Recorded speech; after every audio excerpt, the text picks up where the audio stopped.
Welcome everyone, officially, to this afternoon session. Thanks for joining us, Kenneth, Iona, and John. So, yeah, if anyone's got anything to share, feel free. Otherwise, let's have a look at the quote in the lesson, shall we? Mm-hmm. I think that could be a good idea.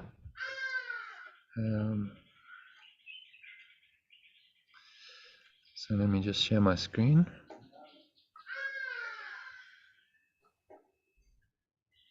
Okay, and now we share screen. Okay. What exotic bird life you have around you. Yeah, we have those are things called hardy-daws, which are rather loud. Oh, they have a huge voice. They do, yeah, they're extremely loud. No, they're quite large birds actually, but they're very vocal. So yeah, we'll have that through the session as long as it doesn't disturb you too much. And every now and then, for some extraordinary reason, there's always planes and helicopters that fly over here. We're on some kind of flight path. So regularly, here you can hear another one coming. It's like, but other than that, you don't really feel like you're in a city, which is quite nice. Sort of a little secluded spot. So,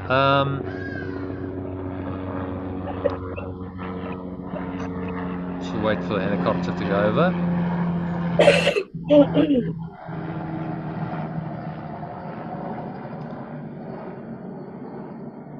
Okay, so let's have a look at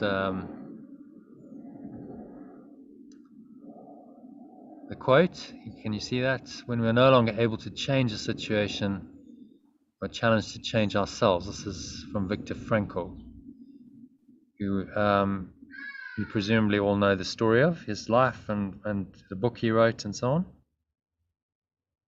I'm not familiar, no. Really? Okay. No. So I'll give you a bit of background. He was in World War II. He was in a concentration camp, Nazi concentration camp, for about 4 years. And he survived. It was pretty horrendous conditions. I think it was Auschwitz or one of them, one of the notorious ones. And he managed to survive. And the way he survived was that he had this purpose. He felt like the meaning of this experience is that I need to bring this experience, the meaning of this experience, to the world. And I'm going to write a book about this afterwards, which he did. And he said that's what kept him going through some very dark times. And he learned also in that time that it was really about his own mental and emotional state. He couldn't change the circumstances; they were horrendous. He was a prisoner. He had to surrender to the external circumstances were what they were. But he could control his mind. He could control his attitude towards the situation. And he said, that's what kept him going. He found a sense of purpose and meaning even in the most difficult, challenging situation. And he said that's what kept him going. And the people who didn't, prisoners of war who didn't have that, were he said they died very quickly. He saw healthy, fit, strong guys within months just fade away and die because they lost their purpose. They lost their meaning. They were like, this is so awful, and there's no inner meaning that they could find. So you have to then dig deep and go beyond the external world to find meaning, which is what he did.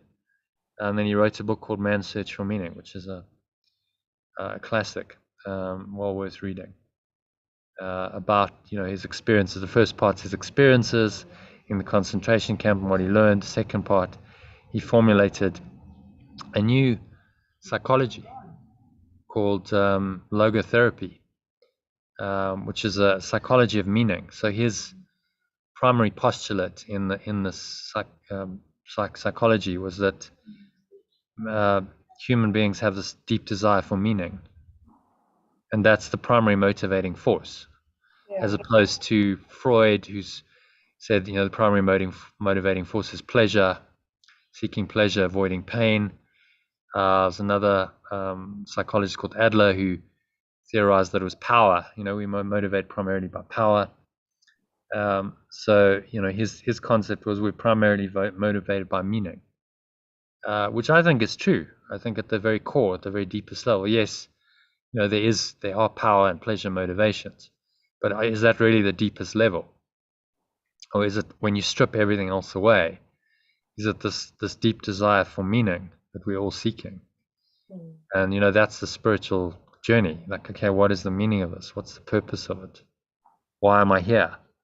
Who am I? Why am I here? These are meaning questions.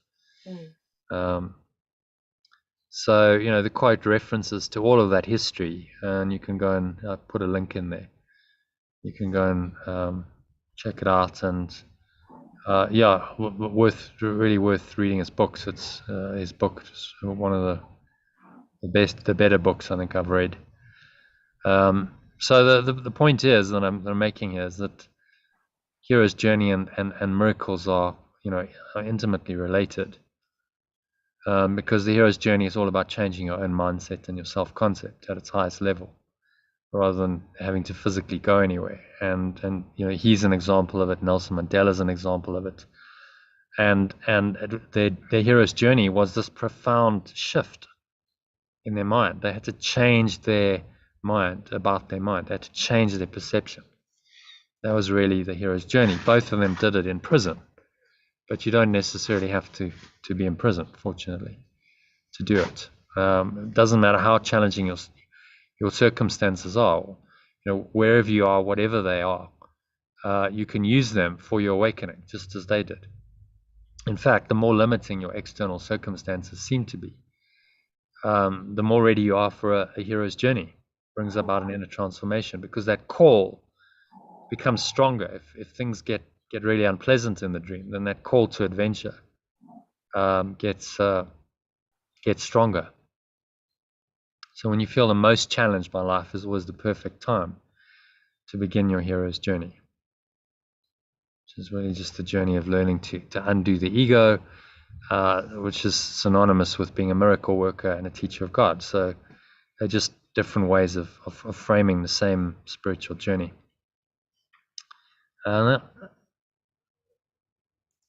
click on this. This is worth looking at. So I won't go through it in huge detail, but this is kind of a detailed hero's journey. So this guy called Christopher Vogler refined Campbell's original structure in his book, and put, because he wanted to make it very clear what the plot was. If you're a writer and you're writing according to the hero's journey, what are the 12 steps of it? And so there's a detailed hero's journey. The ordinary world, then the call to adventure, then a refusal of the call, and we noticed that in the Matrix. John, we watched again. Neo initially he refused the call. He didn't rise to the challenge that Morpheus set him. Meeting the mentor, then he meets the mentor. It's the Matrix, classic hero's journey. He meets Morpheus, then he crosses the first threshold, so he awakens, and then he has all these tests. He's now got to do his training, his tests, there's allies, there's enemies. Then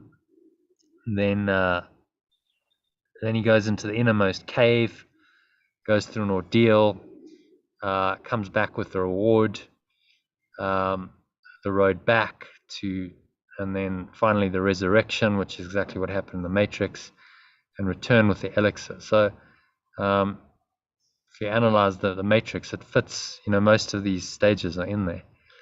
So it's worth just having a look at that, because it goes into a little bit more detail. And if you understand this, you can see it in the plots of most movies very clearly. They model it on this. Okay, so we won't spend too much time on that, because we've got quite a bit to get through. So let's dive into the lesson, shall we? Yeah. So let's just read. We don't have to spend a long time on this, but just read the introduction, I think. So we're into a series of 10 review lessons. So he's just giving us a little bit of guidance on how to do these review lessons. It's worth just reading it, and yeah, if you have any questions, let me know. So do you want to kick it off, Iona? Paragraph 1. Beginning with today, we will have a series of review periods.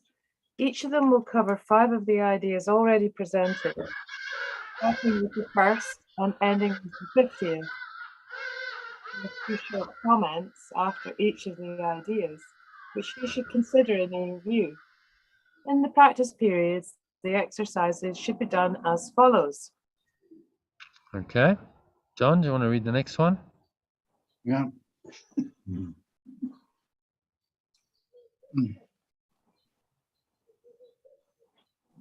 Begin the day by reading the 5 ideas with the comments included. Thereafter, it is not necessary to follow any particular order in considering them, though each one should be practiced at least once. Devote 2 minutes or more to each practice period, thinking about the idea and the related comments after reading them over. Do this as often as possible during the day. If any one of the 5 ideas appeals to you more than the others, concentrate on that one. At the end of the day, however, be sure to review all of them once more. Okay, so fairly straightforward instructions. What I've done, you notice, is I've recorded little 3-minute breath break recordings for each review lesson. So you can listen to any one of those through the day. Try and, in a day, listen to all of them. That would be optimal. And then, the one, as he says, that appeals to you more, then use that one thereafter. So you can just put that on, listen to it 3 minutes, and that'll take you through the practice, because I read a little commentary in it. So let me know how that goes.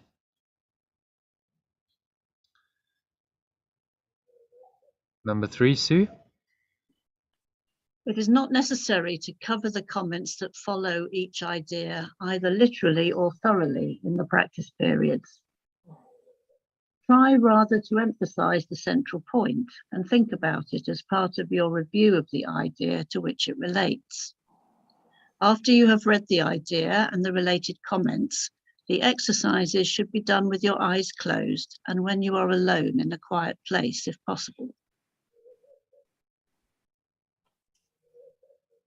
Okay. Okay. So it's saying after you've read the idea and the related comments, the exercises should be done with your eyes closed when you're alone in a quiet place. So I'm not quite sure what he refers to by exercises there. No, I'm not. But he hasn't really given exercises in this one. He's just given us the text. I thought he meant just the 2 minutes on each one by exercise. Maybe. Central point, part of your review of the idea, after you've read the idea and the related comments. So he's saying you've read it and the related comments, and then the exercises should be done. But he hasn't given any specific exercises. Anyway, in the breath breaks, the short breath breaks, I give you a little breath break, breathing, and a little bit of mind training with the review. So like scan your mind, notice any thoughts, and apply the idea. So if you listen to the breath breaks, it'll make it easier, I think. Okay, and then he goes into a little commentary about our stage of learning, which is always useful. So I think we're back to Iona. This is emphasized for practice periods at your stage of learning. It will be necessary, however, that you learn to require no special settings in which to apply what you have learned. You will need your learning most in situations that appear to be upsetting, rather than in those that already seem to be calm and quiet. The purpose of your learning is to enable you to bring the quiet with you, and to heal distress and turmoil. This is not done by avoiding them and seeking a haven of isolation for yourself. Yeah. Okay, so it's a bit to unpack there. Yeah. Any Well, stand up you there? well, only that the ego will kick up when it knows that mind training is afoot, so to speak, and it's often when the ego gets really disturbed and will kick up all sorts of reasons for not doing the healing, and present lots of arguments for why it shouldn't happen today, tomorrow, or next week, or ever. Have you noticed that? Oh, definitely. So there's a resistance to just doing it. Yeah, and I certainly, when John, Sue, and I used to clear a lot, we would have the probably shared experience of people saying, I feel really sick, I feel ill, I don't want to do this, I'm going to take the next bus out of town, anything rather than sit and do the work. Do it. And I think that's what he's referring to here. It's like no, the time's got to be perfect, or this isn't a good time for me. Well, it is actually, it's perfect. Yeah. When a situation's really challenging and upsetting, that's exactly the time you need it. Yeah. Most, because a lot of people, it's kind of funny. People say to me with the Art of Letting Go course, no, I'm not quite right. I'm not quite ready now. Things are a bit up in the air. Maybe at a next time. And you're like, now is exactly when you need it. That's what the course is for. But they need to have the recognition of that, to say, yes, actually, I do need this, and I'm not just going to use the ego's avoidance tactics. And I like the purpose of your learning. Hi, Lucy. Hi, Jono. Welcome. Thank you. Purpose of your learning is to enable you to bring the quiet with you, to heal the stress and turmoil. This is not done by avoiding them and seeking a haven of isolation for yourself. So that's quite an important point, saying, bring this practice into whatever's happening in your life. Yeah. Don't seek to run away and seek I need to go into the mountains, or I need to go to an ashram, or I need to go somewhere where I'm away from all the tests and the challenges of life. He's saying that's not the way. Use these practices with whatever's arising in your life, because it's all part of your mind training. He's also referring to the previous paragraph where he says it should be done with your eyes closed and when you are alone in a quiet place. Yes, yeah. Now he's saying you don't actually have to just wait for that moment. Yeah. So you can actually do it whenever. You could do it. If you're in a business meeting, you could spend just a minute thinking about the idea. You could do it on a bus. You can do it, really any time. That's what he's trying to train us to use these ideas anytime, especially when we need them. Yeah. If you're feeling tested or challenged. The beauty of the breath breaks is that you got the recording right there. So as long as you got your phone and you can listen, then you can just play the recording. So you don't then have to go and reference to the text and go, okay, I've got to find the book or go online, and it's just audio and it's very quick and easy. So use them. They're just tools to help you to practice this better, more easily. Okay, so let's ask Lucy to read number 5. So number 5 begins. You will learn that peace is part of you and requires only that you be there to embrace any situation in which you are. And finally, you will learn that there is no limit to where you are, so that your peace is everywhere as you are. Well, that's explanatory. That's a really nice feel-good paragraph. That. It's really nice. It's Your peace is with you always. Yeah, and anywhere It's not subject to whatever you see as outside of you. No. So you don't need anything to happen to be peaceful. Mhm. That's really the message,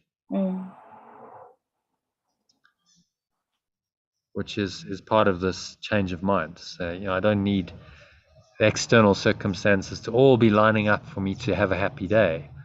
In fact, when it's, everything's going topsy-turvy and upside down, this is my perfect opportunity to practice. And if I can bring peace into that situation, then it's a powerful lesson, because I'm learning to bring peace into the turmoil and face the ego, in its domain, and say, okay, but I'm bringing peace into your domain, and you're going to be undone in the chaos. So it's when it really gets testing and challenging, that's when okay, this is what it's about. This is mind training. This is a fantastic opportunity for a miracle and a deep learning. If you can really get it in an extreme situation where you would normally react, and you really find that peace, you go, oh wow, I did it. So now I've got a reference experience which tells you that you can do it again. Okay. And then he just says some of the ideas are not given quite in their original form, so just use them as they're given, and don't return to the original statement. So it's we're moving forward, even though we're reviewing. We're moving forward. It's a progression. It's not going back in any sense. And it's my comment on this is it's a really well designed course. Because what he's saying is yes, let's review. I mean, in any good course, you have reviews, don't you? You don't just do fresh material all the time. You're going to stop. You're going to review it. So that's what he's doing. And what I find comes out of these review lessons, you get maybe a deeper understanding, or different understanding, compared with when you did the original lessons. That's what seems to happen with these reviews. And you start to see the relationships, as he says in the last point, among the first 50 of these ideas. And you see that this is a cohesive thought system to which they're leading you. All the ideas feed into each other. It's part of one thought system, and you start to see the interaction between them. That they are just like different facets of a diamond, but it's one thought system that he's training us to believe in. Okay, I'm going to move on to the lesson. Yep. It's worth. I'll include this in your emails every day. So if you want a reference to it, you can. Just to remind yourself of how to practice the lesson. Okay, so I'll just maybe just expand this a little bit. Okay. So zoom in a little bit.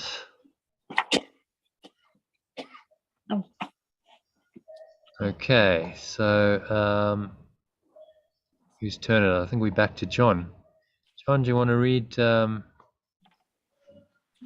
first the 5 key lessons, key ideas, and then the first paragraph? Nothing I see means anything. I have given what I see all the meaning it has for me. I do not understand anything I see. These thoughts do not mean anything. I am never upset for the reason I think. So you'll notice he changed the form of those ideas a little bit. I do not understand anything I see is slightly different from the original lesson. These thoughts do not mean anything. They're like the things I think I see. He's just taken out the second sentence, and so on. So just work with the key idea. Okay, and then if you read the first paragraph on lesson 1. Nothing I see means anything. The reason this is so is that I see nothing, and nothing has no meaning. It is necessary that I recognize this, that I may learn to see. What I think I see now is taking the place of vision. I must let it go by realizing it has no meaning, so that vision may take its place. So what he's saying here is that if we use this exercise, we're training ourselves to stop seeing with our usual projections and histories and what we think things are, and it stops us in our tracks and brings us back to looking at things afresh. Focusing on meaning, really diving into the deep end from the start. He's saying, nothing I see means anything. It's quite a mind-blowing statement to start with. Nothing I see means anything. Wow. Okay, so the entire world I'm looking at doesn't mean anything. Talk about diving in at the deep end. I can see it as quite comforting, though. Well, it is. It's shocking to the ego, but it's very comforting to our true mind, because we're saying, well, okay, so whatever the distress is, turmoil, whatever seems to be going on here, none of it means anything. So there's it's a depending on which voice is interpreting. It's either a very terrifying lesson. The ego. I know people who've looked at the first lesson of the workbook and gone, nah, this course isn't for me. Nothing I see means anything. No, I can't accept that. And that's it. They're not willing to go further, because they're not willing to accept, the pretty stark truth of what he's saying. But if you are, you see that this points you to total freedom. Okay, well, nothing I see here. And really, what he's referring to and seeing is actually perception. He starts off with a visual sense, because it's starting us, it's baby steps, it's lesson 1. But actually, you could interpret the see as perceive. Oh yeah. So why don't John read it again and translate see and make it into perceive, and see how that works. Nothing I perceive means anything. The reason this is so is that I perceive nothing, and nothing has no meaning. It is necessary that I recognize this, that I may learn to see. To perceive. That I may learn to perceive. Perceive, and then you probably want to add truly, that I may. Yeah. Truly. That I may learn to see truly. What I think I perceive now is taking the place of vision. I must let it go by realizing it has no meaning, so that vision may take its place. We're just swapping see with perceive. It makes a lot more sense. Does that make sense? Yeah. I think that's useful. Yeah. So remember, when you're doing the review, that this is actually what he's referring to. Sight is not just physical sight. Understand why he starts the workbook lesson at that level, because he's saying, okay, well, before we get into perception, and let's just work with your visual sense, the most obvious sense that we have. So that's where these first lessons are directed at. The first 3 lessons are the visual sense. But now, in the review, you can go, okay, but now we know a little bit more. Let's look at it as perception rather than just physical sight.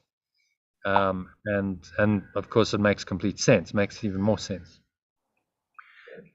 So, and vision is not about, has not got anything to do with the body's eyes. Vision is true perception. Vision is how you interpret the sense perceptions, and you reinterpret them into something that it now is meaningful. So I think it's very clear from the beginning here that perception and meaning go hand in hand. My perception is all about meaning. The reason we call it perception is because we have interpreted the sense the sensory impulses that we get from our five senses. Now we interpret those into a perception. All of that comes in, and perception is not just as it is. Perception is based on belief, and perception is based on underlying assumptions, and perception is about assigning meaning to things. And they're saying, well, actually none of it really means anything. So if you can help us to strip away the meaning, then it's like the clean slate on which now the Holy Spirit can reinterpret the world through.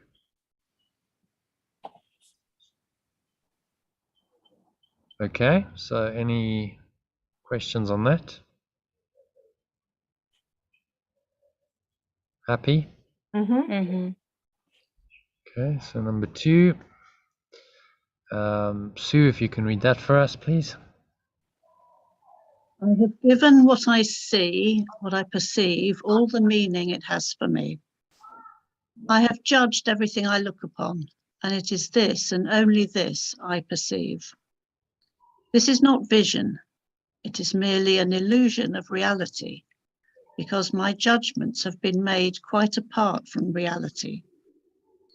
I am willing to recognize the lack of validity in my judgments because I want to perceive. I want to perceive truly.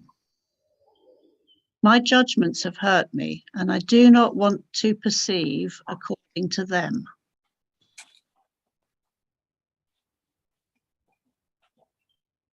So everything we see, perceive, look at around us is based on our past history and our judgments. Which clearly it's not. Judgment and perception go hand in hand. That's what he's saying.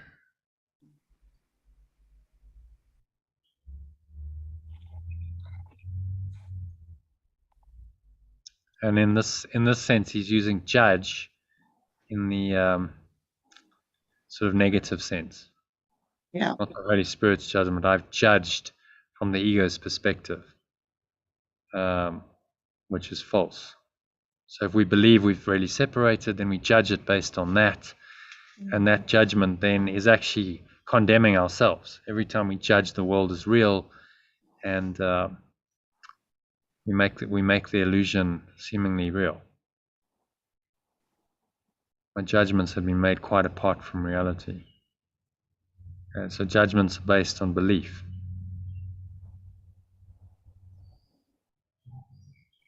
And I'm willing to recognize the lack of validity in my judgments because I want to see, I want to perceive truly.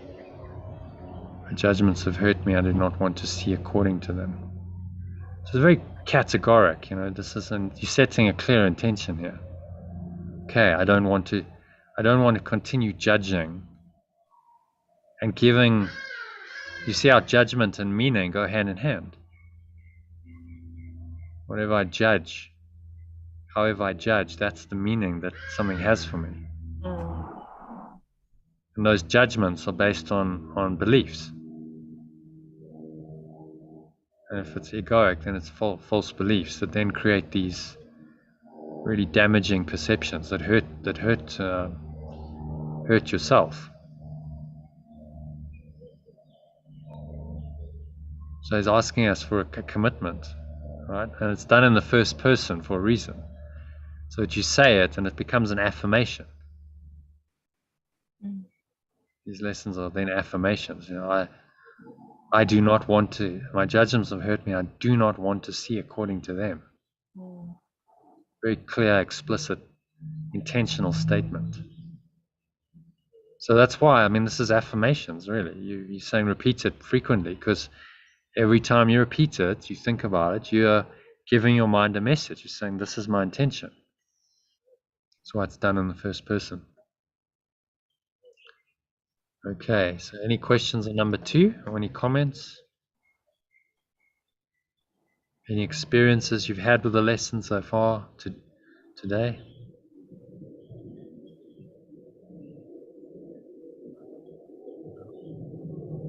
No? Okay, so moving swiftly on then to number 3. I think it's Iona's turn. I do not understand anything I see. How could I I do not understand anything I perceive. How could I understand what I perceive when I have judged it amiss? I perceive projection of errors of thought. I do not understand what I perceive because it is not understandable. There is no sense in trying to understand it. There is every reason to let it go and make room for what can be and understood and loved. I can exchange what I perceive now for this merely by being willing to do so. Is this not a better choice than the one I made before?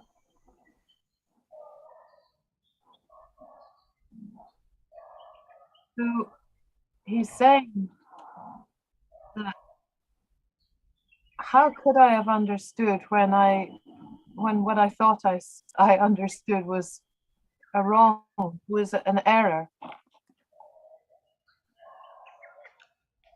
My basis for current understanding was misguided, an error. Oh wow! Projecting my own mistaken, miscreated thought. So we have false belief. Appearing False real. belief projects outwards. We create, illusions, and then we judge them based on that false belief. Yeah. And so perception and projection just reinforce each other.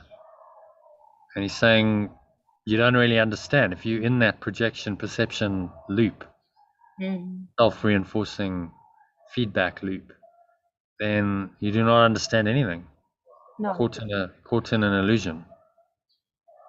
There's no sense in trying to understand it. Wow. It's quite a, so what do we spend our lives doing as human beings? We're trying to understand the world better, aren't we? Yeah. And here he goes in lesson 3, right? There's really no sense in all of this, in trying to understand it. You're trying to make sense of what is nonsense. It doesn't make sense. There's no. You can try and try and try, but you're never gonna succeed because it's false. What you're trying to understand is not true. Yeah. It's not even there. So how can you understand truly what doesn't have any existence? It's a pretty, these early lessons of. I think if you got them fully, you'd get the whole course. It's like, okay, if I really apply, nothing I see means anything, and I don't understand anything I see, and I've given everything I see all the meaning it has for me, and I really apply that to my daily life. Yeah. It's a massive undoing of the ego's belief system right here in the first 3 lessons. And don't try to understand it. So don't spend your life trying to understand what is not understandable. Because that's just a futile attempt. You're never actually going to succeed in that. Which is why I think this world is so frustrating. Because we come here and we're trying to understand, aren't we? Trying to okay, if I just do that, I just study that, or I just work harder, or I just go and study that course, or the answer will be there. And we're seeking. That we will. I mean, I'm thinking about my kids. Oh my God, I don't want them. I don't want them to have to feel as desperate as I did before I decided to, before this course showed up in my life. Why did it have to get so? I don't want it to get this bad. Who wants, Ayana? Ask yourself. Who wants? I want. You just slip back into expectation there. Me? No, never. Yeah, I mean, it's understandable from a human point of view. You're their mother. You wouldn't want them to suffer, but maybe they need to, because maybe that's the only way they'll wake up. Yes. Yeah. Who are you to say that shouldn't be their path? It's just you just brought them into the world, but actually they're on their own journey, and they need to be guided by the Holy Spirit. There's certainly, I wouldn't choose to deprive him of that amazing opportunity, and I have accepted that, Hmm. that's the case. I have. So, you know, Really. you there to guide them, Yeah. but they need to be ready. I mean, did I tell you? I think I did tell you that story about Byron Katie and her Yeah. daughter. Yeah. Yeah. So you just reference that. I mean, okay, so she wanted to help her daughter, but she realized me telling her, okay, you know, young lady, you need to get your act together. So that's not going to work. No, I know. It doesn't ever work. No. No, you telling them, no, I think you need to do A Course in Miracles now to, you know, save yourself a lot of pain and heartache that I went through. They might just roll their eyes and go, oh, it's like, you know, whatever. It's all right. I got them young. Yeah, That's it, actually. Yeah. too good. Yeah, because the girls were really young when Sandy and Len were in the house. Right. So they were exposed to it. Yeah, they were, all of them. So are they kind of into it or not really? I can hold the space, yeah, for them. Yeah. Yeah. Oh, so there's an openness there, but then you know, then it's up to them. The path's there if they want it. They know you're into A Course in Miracles. They know this. So That's right. And Iona holds the space well, because she held it for me this morning when I was in the biggest fug. Oh my God, such a fug, just lost in it. okay. Yeah. What was the flag? Do you want to share a bit or not? Yeah, well, it was because I felt that my daughter wasn't valuing me, that she was kind of like a bit push me, pull me in a particular situation, and kind of reeling me in and then pushing me out. And I just felt, oh my God, I don't feel valued as a mum. I don't feel seen. And then we kind of spiral back through some early stories, you know, early family stories of feeling afraid and not feeling seen, and you know, that fear of not being loved is so strong. Well, that was your flop, wasn't it? That was my flop. Yeah. I'm not lovable. I'm not lovable. So then exactly. she triggers that again. Totally. And on Mother's Day as well. I'm not lovable on Mother's Day of all days. Oh my God. All a perfect lesson, huh? Oh, it was a perfect lesson. And I was able to then, after that, I phoned her up, and I, you know, was able to sort of have a different response that was really much more useful. And she was able to say, oh my God, Mum, I'm so stressed out. You know, and I heard her, it wasn't kind of my little ego saying, well, I'm not getting what I want. I actually heard her saying, I've got 2 kids, I'm stressed out, I'm stretched to the max. Yeah.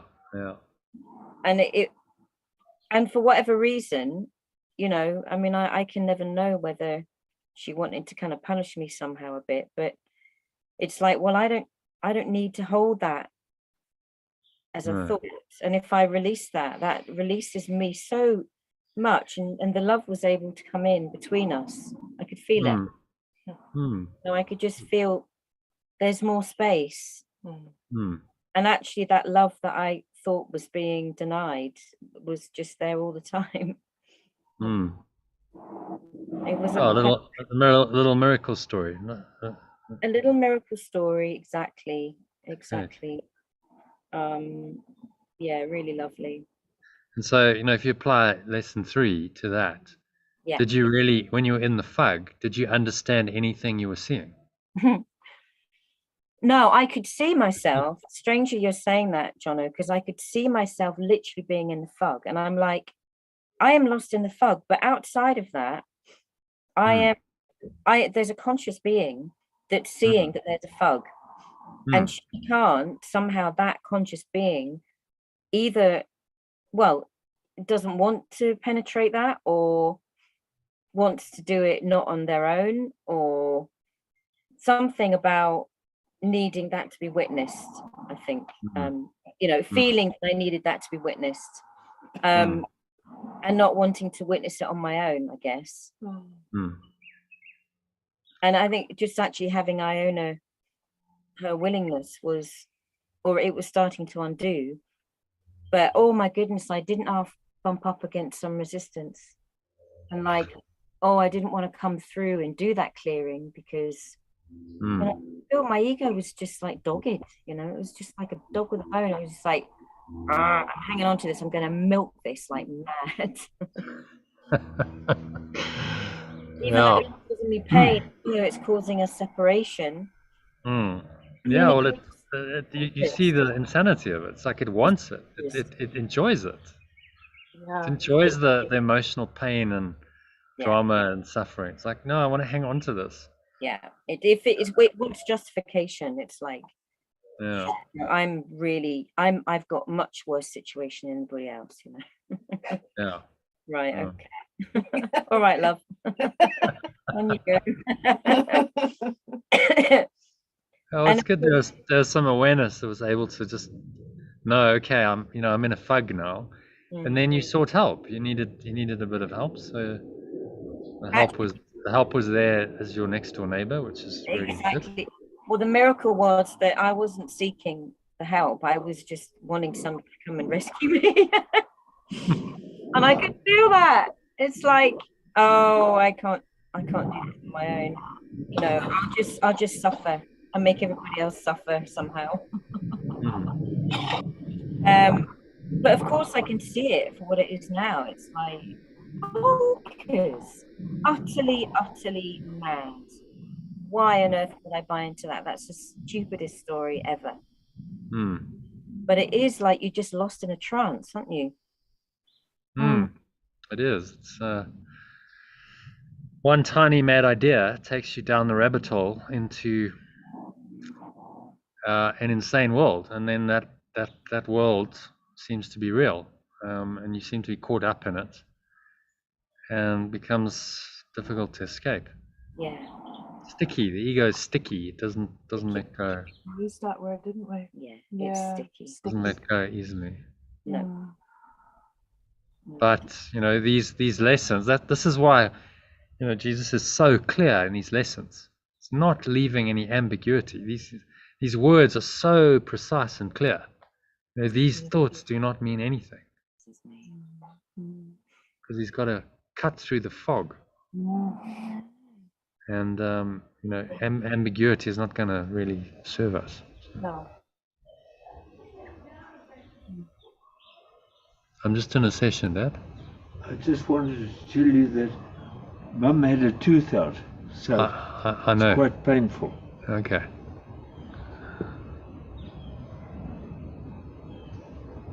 Thanks. So these thoughts do not mean anything.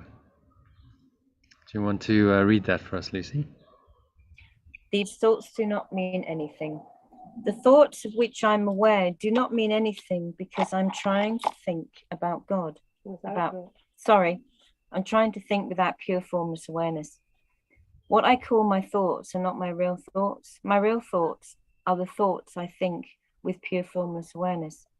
I'm not aware of them because I've made my thoughts to take their place.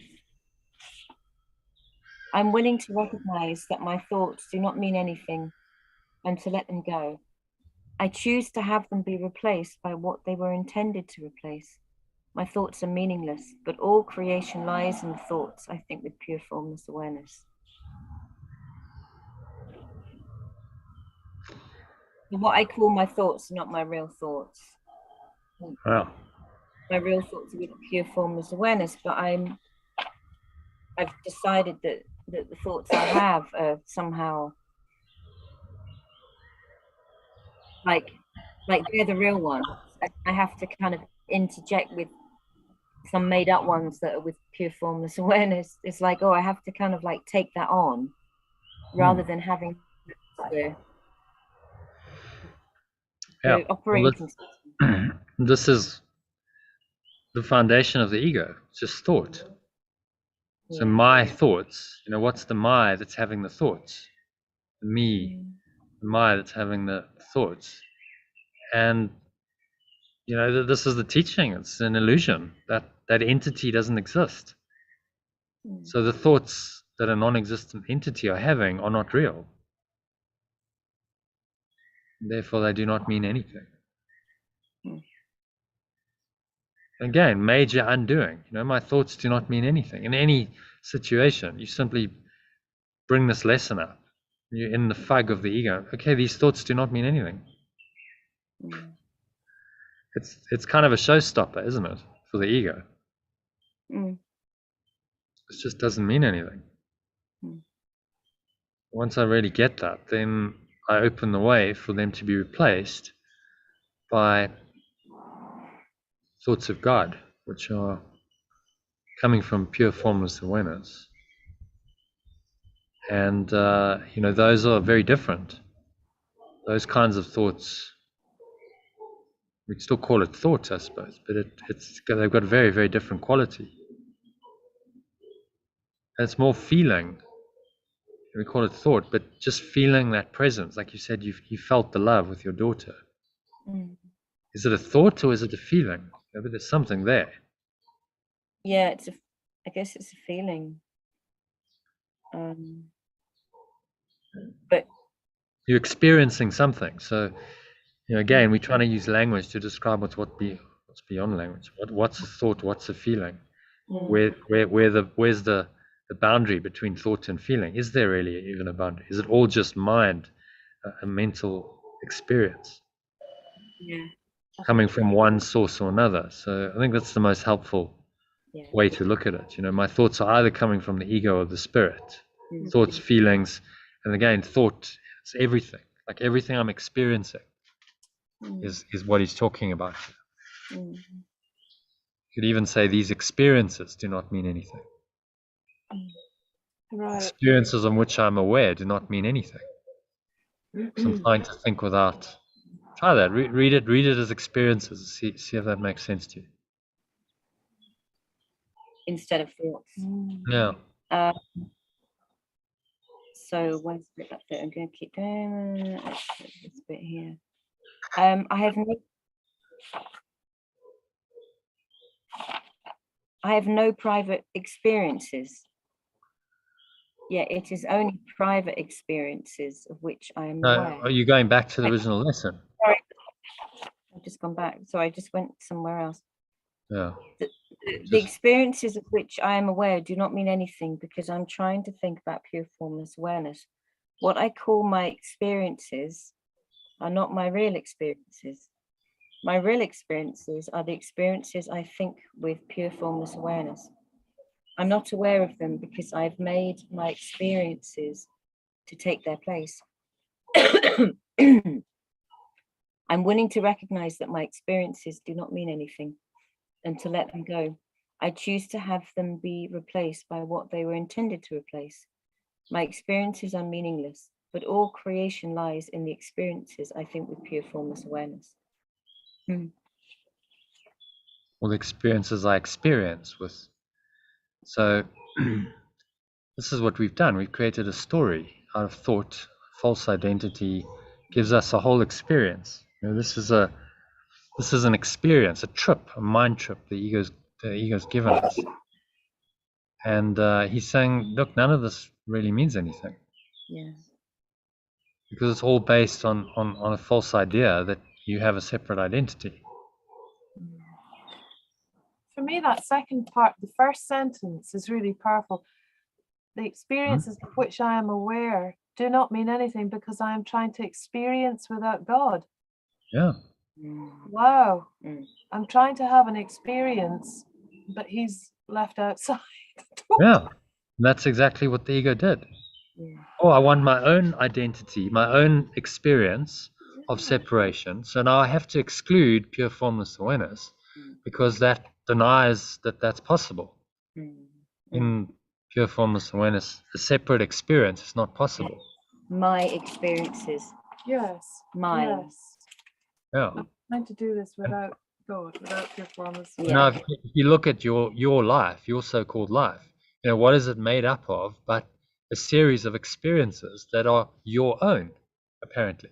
The character in the dream is now experiencing all of these things. And you go, well, this is my life. This is my experience. Really? Was it your experience? Again, the me and the my come in. And so this is what the ego's done. It's created an experience, a separated experience that we call a human life. It's now you have this identity, you have this life, you have these experiences, you have your own thoughts, your own emotions, your own feelings, and aren't you just very special because of it?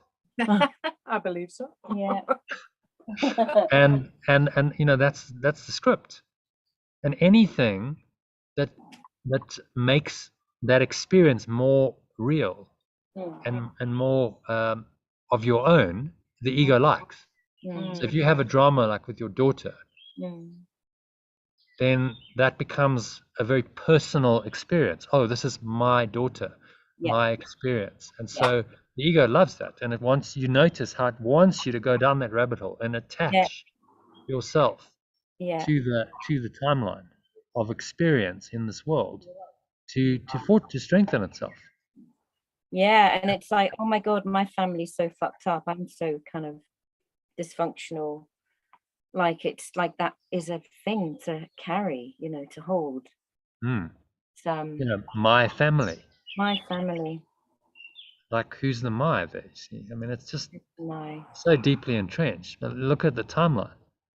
So these dramas on the timeline, every one of them is designed to get you to attach to the character in the dream and say, this is my self on the timeline, this is my experience, it's my own experience. And the more that you go there, the more the ego's in business, and the further away from pure formless awareness you are. And so the only way out of that is this forgiveness or the letting go, to say, okay, I'm going to let go of the thoughts and the emotions that give me the experience of separation, that identify me with the character in the dream. I've got to let those go and return my mind to this spacious awareness where love is again present. So it's worth referencing to this diagram, remembering that sole intention of the ego is to bring you down onto the timeline. The red arrows are like, ground you on that timeline, baby. You're going to be stuck on the timeline. Yes, the experience happened. Oh my God, it's terrible. Juice the emotion. It loves the emotion because that makes it real, doesn't it? Makes the identity real. And so there's a strong pull down onto the timeline. And the spirit is trying to counter that and say, no, just let this go and rise above the battleground in your awareness into this domain of pure formless awareness. Okay?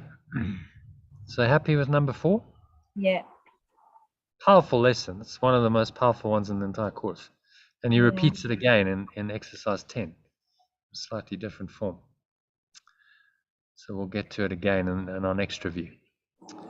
Okay, so I think it's John again. John, is it you? John's making some tea, so I'll do it. Okay. I am never upset for the reason I think. I love this lesson. I think about it all the time. I am never upset for the reason I think, because I am constantly trying to justify my thoughts, my experiences. I am constantly trying to make them true. I make all things my enemies so that my anger is justified and acts are warranted. I have not realized how much I have misused everything I see by assigning this role to it. I have done this to defend a thought system that has hurt me and that I no longer want. I am willing to let it go. Yeah, so when we're upset, we're trying to put it outside, trying to blame somebody else and some other reason why we're upset. It's nothing to do with me and my projections and my beliefs. Yeah. And I'm willing to let it go. Yeah. Done this to defend a thought system. So he's talking here about a thought system. I think it's the first time he mentions it in the workbook. To defend a thought system that has hurt me. that I no longer want. I'm willing to let it go. So very clear, I mean, this is affirmations, very clear intentions you're setting by saying this. You know, I am willing to let it go. And that's why I'm saying, look, repeat over and over. Just keep repeating this, because this is, you're changing your mind. You keep saying this to yourself, you know, the mind will start to believe it. I am willing to let it go. Okay. If you keep saying that, then at some point you start to mean it. Become like, okay, yes, I am actually willing to let it go. I see that I'm only ever upset because I choose to be upset on a level. Right? Because this makes my anger justified, my attacks warranted. And I'm choosing this when I choose to get upset. Well, why would I choose that? Why would I choose to hurt myself? Doesn't make any sense.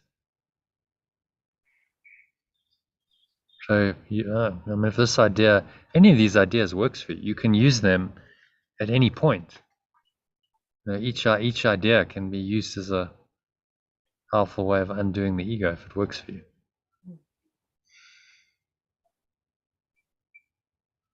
Okay, so any It's quite a mind-blowing thought to think I make all things my enemies so that my anger is justified and my attacks are warranted. I mean, what a place to be in. Yeah. What a terrible reality to have constructed for yourself. Yeah. But this is what the ego does. You know, all people and things, and you notice in your daily interactions with people, when you start doing that, when you start creating separation, and it's so subconscious, just like starts to happen. Oh, you know, why is that person doing that? And then you're feeling separate, and then you're feeling like a little bit irritated. So that's now projecting your anger onto them, justifies the separation, and it makes you real. It makes that separate self real. And this can happen in an instant, in a moment. Just, and then, so what he's training us to do then is catch that perception. Go, oh, okay, hang on. Stop that by saying I'm never upset for the reason I think. It just collapses that whole movement of thought, emotion, experience. You know, that's what it is. You're giving yourself an experience then of separation. And it has nothing to do with the person. It's your own experience, your own chosen experience in that moment, because that's how you're choosing to react to them. So the stimulus, the trigger, is actually irrelevant. It's a choice that's relevant. How do you choose to respond? Which takes us nicely back, full circle, to Viktor Frankl's quote. You know, I'm about choice. And we're no longer able to change the situation. We're challenged to change ourselves. And you know, so often we can't really. Someone's behaved in a certain way. It might not be very pleasant on the level of form. You can't change their behavior, but you can change your mind. You can choose not to be upset by it. And this is what, in the end, it comes down to. It's such a simple principle. Yes, I can choose to change my own perception. Like, you would think that would be totally obvious to everyone, wouldn't it? On this, I mean, it's like, surely that's completely obvious. And yet, it's not. That, in fact, is the secret of it all. That very few people know, and even fewer people practice. Yeah, I can just choose to change my perception. The ones who do, and are good at it, we call spiritual masters. It's just like, well, they just get it. It's like obvious to them. Well, yeah, of course I can just change my perception, and that I have total control over. No one can perceive for me. That's up to me to decide how I'm going to perceive this. So that's really the maybe the summary of all of this. I think, you know, these are lessons in changing your perception, turning it up, turning it right side up, from the ground up. And every day I actually remind myself of the first seven workbook lessons. I just find it very helpful as a grounding. It's like, okay, just spend a few seconds on each one, just go remembering, because it's a foundation. These are foundation stones in the thought system. If you really apply these, then actually the rest of the course would not be necessary. If you really got, I'm never upset for the reason I think, and you applied that, well, it's game over for the ego. These thoughts do not mean anything. So they are powerful foundational lessons you can reference to again and again. Okay, so any comments, questions on the lesson? No? Nope. Okay. So we can do a meditation now if you want, or we can do a meditation at the end of the session. What's the consensus? I'd rather do it at the end, but that's just my Okay. choice. That's one vote. Sue? Yeah, that's fine. Yeah. Everyone's okay with that? All right. So we'll do it at the end. We'll get the discussion done first. So moving on to, this is section 9 of chapter 7, if you're going to follow in your book, Iona, called Extension of the Kingdom. And I think it's John's turn. John, do you want to kick it off Yep. with paragraph 1? Yep. The extension of the kingdom. Which, remember, is the state. Kingdom Yes. is state of pure formless awareness or perfect love. So you can, just so you know the translation, because he's probably going to use kingdom quite a bit. Only you can limit your creative power, but God wills to release it. He no more wills you to Okay, so deprive. are you going to translate as you go? Maybe that's Yeah. quick. Only you can limit your creative power, but God, love, pure formless awareness wills to release it. It no more wills you to deprive yourself of your creations, and it wills to deprive itself of his. Do not withhold your gifts to the sonship, the extension, love, or you withhold yourself from pure formless awareness, God. Selfishness is of the ego. Self-fullness is of spirit, because that is how God, love, created it. Holy Spirit, the awareness of oneness, is in the part of the mind, lies between the ego and the spirit, mediating between them, always in favor of the spirit. To the ego, this is partiality. It responds as if it were being sided against. Spirit, this is truth, because it knows its fullness and cannot conceive of any part from which it is excluded. Okay. The interesting bit there actually is number 7. To the ego, this is partiality. So the ego is misunderstanding it.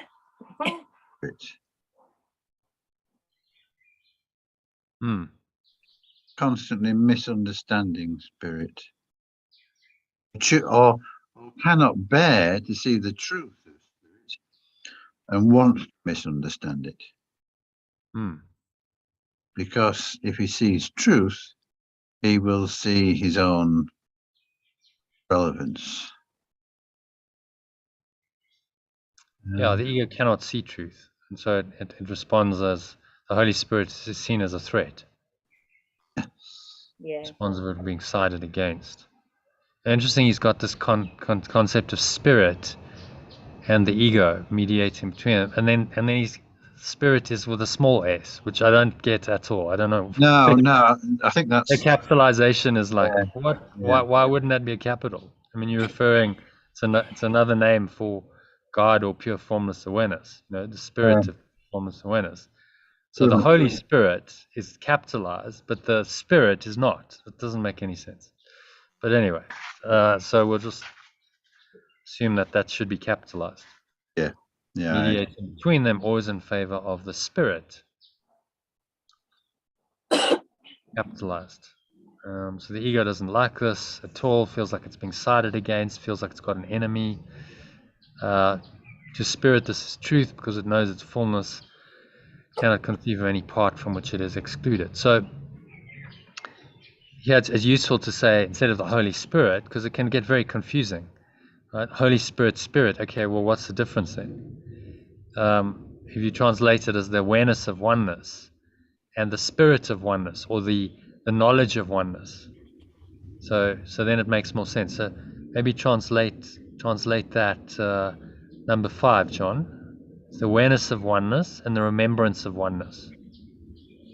The awareness of oneness is in the part of the mind that lies between the ego. Yeah, and then the spirit is the total awareness of oneness. I think that's what he's referring to here. So you might say the remembrance of oneness is in the part of the mind that lies between the ego and the full awareness of oneness. Okay, does that make sense? Yeah. That's really what the spirit is. It's just the awareness of oneness, but perfectly known. So the awareness of oneness is in the part of the mind that lies between the ego and the knowledge, complete, full knowledge of oneness. Yeah. Mediating between them, always in favor of the knowledge of oneness. And that makes complete sense. Like the remembrance of oneness will take you back to the full awareness of oneness. I mean, it's totally logical, isn't it? When you take away the terms Holy Spirit and Spirit, it can be confusing. It just, yeah, it's obvious then what it means. So that's why the translations can help, just to make it very, very, very plainly obvious what he means. Okay, anything else about that paragraph? First couple of sentences, anything there you want to unpack? That's good for me. Okay. I think it's stressing the importance of our decision maker to side with oneness. And he's talking about your gifts. Do not withhold your gifts to the sonship, or you withhold yourself from God. So it's this idea, as you give, you receive. So extend these gifts, whatever they are, to the whole mind, extension of love, and then you come to know yourself. But if you withhold your gifts, then you withhold yourself from God. So the idea behind this this section, as we'll see, is that you can extend. Through the extension of this, you allow this love to extend through you, and in this world that may show up as whatever you're doing, your acts of service, your higher purpose is this extension. In the extension, you come to know yourself. So you must extend in order to fully know yourself, because that's the nature of spirit, is infinite, limitless extension. So the way we kind of learn that in this world is we start extending to other people, and learning that yes, our minds can extend and join and connect with other people. And then we're teaching ourselves again that this is the nature of the mind, to extend rather than to separate and project. So the purpose, this section is really about your purpose and how this translates on this level. Okay, Sue, do you want to read number 2? Spirit knows that the awareness of all its brothers is included in its own, as it is included in pure formless awareness. Power of the whole sonship, the extension of love and of its creator, for spirit's own fullness.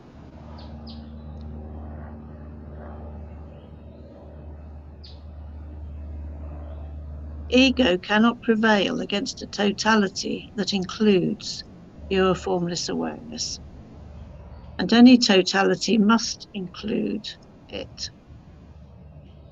Everything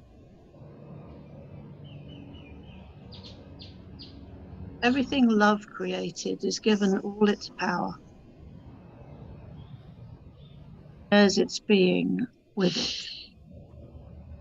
Creating is the opposite of loss, as blessing is the opposite of sacrifice.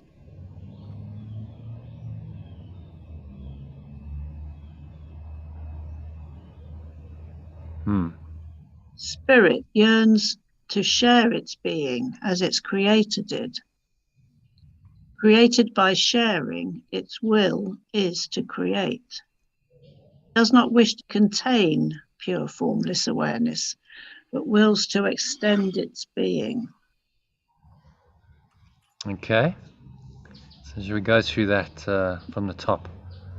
I think there's quite a bit there.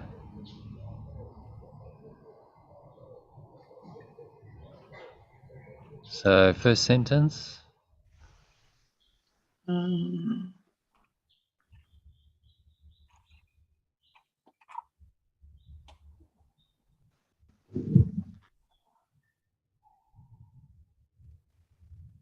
that make sense?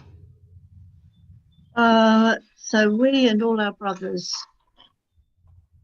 are part of pure formless awareness. Yeah.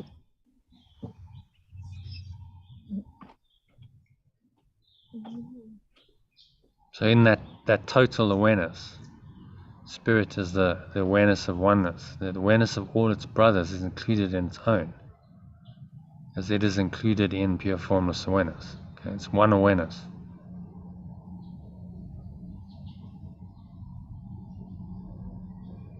Number 2.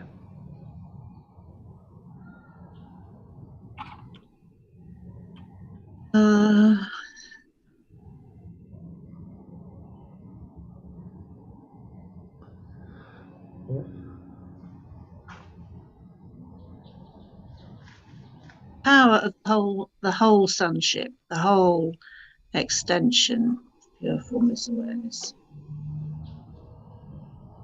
is therefore, And of its source, so you can translate creator as source. therefore fullness. I don't know what fullness means. Fullness. Fullness means completeness, wholeness. Full potential.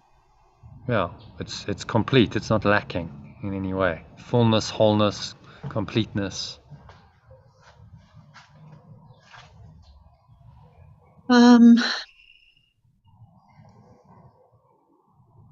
Rendering its creations. So remember in our glossary we translate creation as, it can be translated as extension as well. So let's just pull this up. File, glossary of terms. So creations are, creation refers to being coming from pure formless awareness, which is eternal and is synonymous with communication.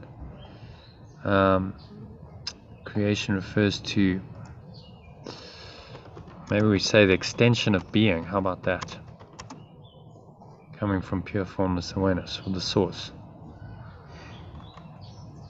Does that make a bit more sense if you put in, instead of creations, you put in extensions? Rendering its extensions equally whole and equal in perfection.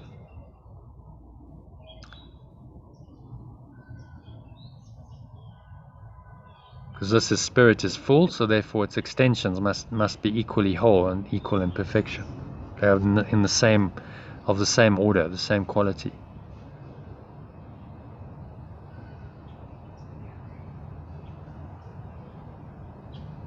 Okay. So the ego cannot prevail against a totality that includes.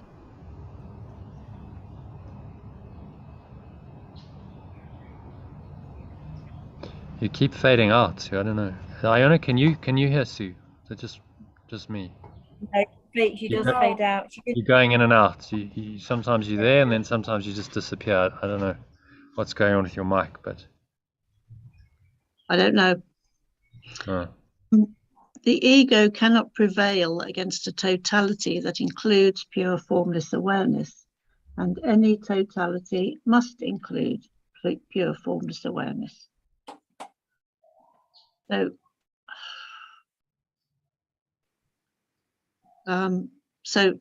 the total form is pure formless awareness, and because the ego is just some small separate part, it can't.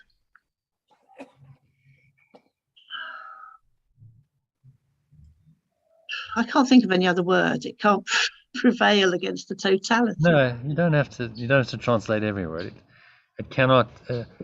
It's like this small little separated thought, and the totality of this awareness. Okay, which is really all these words are trying to point us to. Is it's one awareness. It's the same awareness everywhere. There's no separation, and everyone has that awareness. We're all actually in that awareness. That's our foundational awareness. It's everywhere. It's in all things. It extends everywhere. Its creations or its extensions of the spirit of this total awareness are equally whole and equal in perfection. Right? So it's one complete whole awareness, and we all have that awareness. And the ego, which is the idea of being separated from the awareness, cannot possibly prevail against that. The ego is undone in the face of that awareness. Make sense?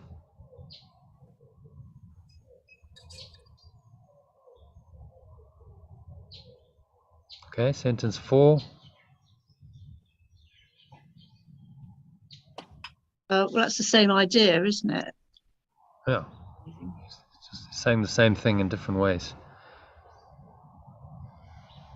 Everything it created is given all its power because it is part of it and shares its being with it.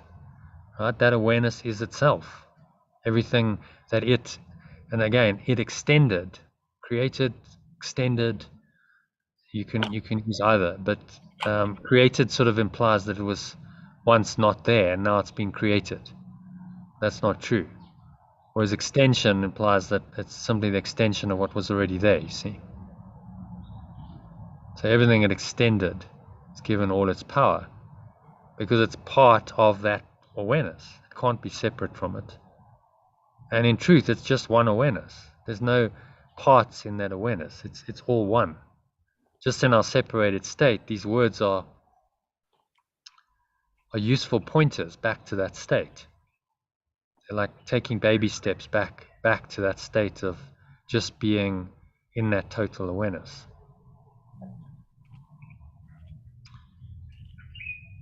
Okay, happy with number 4, Sue? Yep. Okay, then translate number 5 as, instead of creating, say extending, and I think it'll make more sense.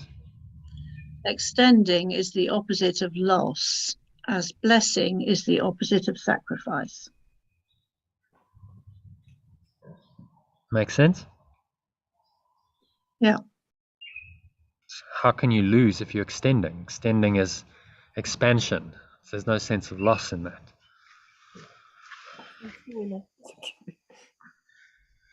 Being must be extended. Contract being. Yeah. Attains the knowledge of itself. Hmm. So by extending itself, it understands and knows the whole. Hmm. Of the whole. Spirit, which is what's spirit again? Oneness. Right. Is a knowledge of oneness. That total awareness. You could call it total awareness of oneness. Perfect awareness of oneness. Perfect awareness of oneness yearns to share its being as its source did. Right? Mm-hmm. Created, extended by sharing is to extend.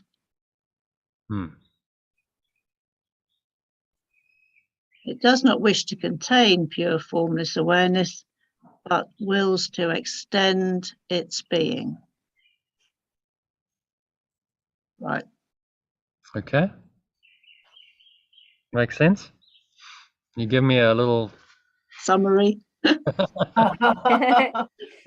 30-second, okay. Dreaded request. The dreaded question.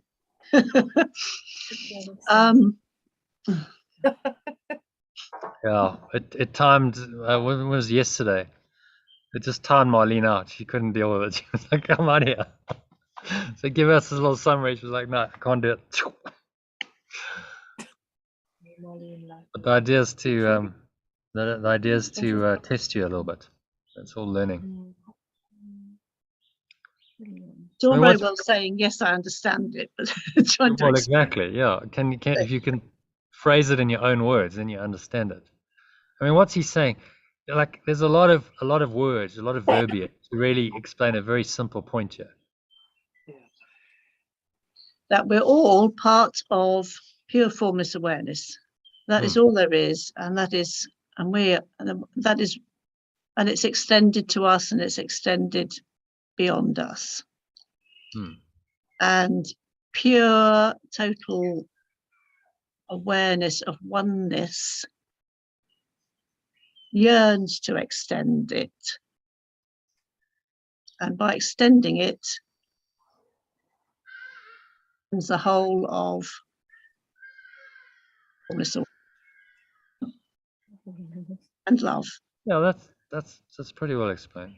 It's just it's a naturally. Thank you. It naturally wants to extend. And we say wants again. I mean, these are words. Spirit yearns. Does spirit yearn? No, that's its nature. The nature of pure formless awareness is that it's everywhere, and so it kind of wants. We're using the dualistic language to explain it, but it's difficult to use other words. It wants. It has a nature. Its nature is to extend everywhere, because it is everywhere. So he's just trying to enlighten us to the characteristics of spirit versus the ego, and why it's completely, there's no sacrifice in it, but unlimited extension, there's no sacrifice in it, there's no loss ever in that. Just going to have a look at our definition of spirit here quickly. So we'll just see if we got something. Spirit, thought of God, love, oneness. Spirit should be created like itself. Okay, so it's maybe we should say, instead of the thought, the total awareness.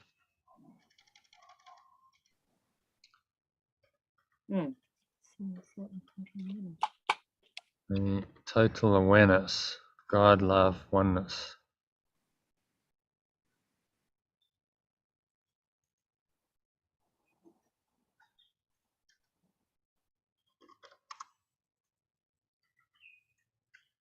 And created like itself. Unified spirit is God's one Son, or Christ. That's going to be from another part of the course. So we can just reference here. Say, see.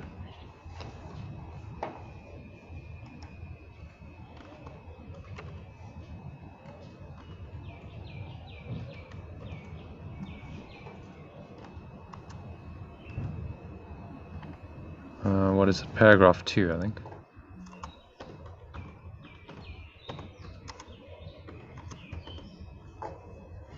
What time one did you say Elaine is coming? I'm not sure she is, Dad. Not sure she is. Let me just check. Haven't had confirmation, so but maybe in about 45 minutes. Okay, so let's move on swiftly to number 3, shall we?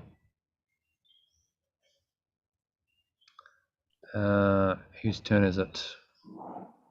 I've lost track. Lucy, Iona, one of you, I think. Okay. The extension of pure formless awareness as being is spirit's only function. Its fullness, its wholeness cannot be contained any more than can the wholeness of its creator. Source. Source, thank you. Fullness or wholeness is, more than the fullness of its source's wholeness is extension. The ego's whole thought system, the ego's whole total awareness system blocks extension and thus blocks your only function. It therefore blocks your joy so that you perceive yourself as unfulfilled. Unless you create, you are unfulfilled. Extend. Extend. And unless you extend, you are unfulfilled. But pure formless awareness does not know unfulfillment, and therefore you must extend. You must extend. You may know your own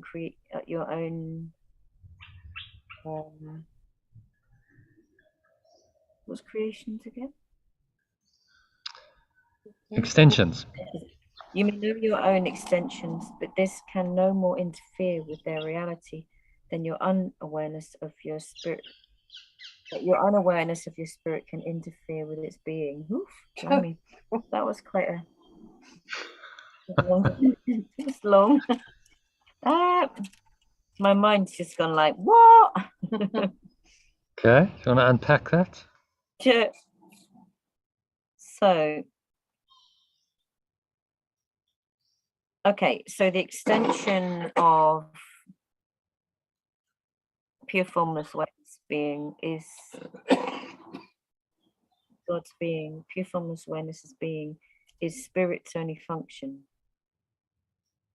So spirit, in this context, the extension of pure formless awareness as being is spirit's only function. So I want to make, what's the distinction between pure formless awareness and spirit again? There isn't really. Oh, okay. So then he's using pure formless awareness and spirit. Okay, I guess the idea is Spirit is awareness, really. I mean, what's a spirit? Spirit is an awareness. So instead of using awareness, he uses spirit. Yeah. The awareness of pure formless awareness. Awareness of itself. Okay, is its only function. So that's the only thing that it's actually for. Its fullness cannot be contained. So its wholeness cannot be contained any more than the wholeness of its Source. Of its source, the wholeness of its source, its creators of its source's fullness, wholeness is extension. No, its fullness cannot be contained any more than the fullness of its creator fullness. No idea what that sentence means. Fullness is extension. Yeah. Which sentence? Wholeness is extension. What is he saying? So in the fullness is wholeness. Fullness is completeness. So by its very nature, if it's complete, it extends everywhere. Yeah. Fullness is extension by definition.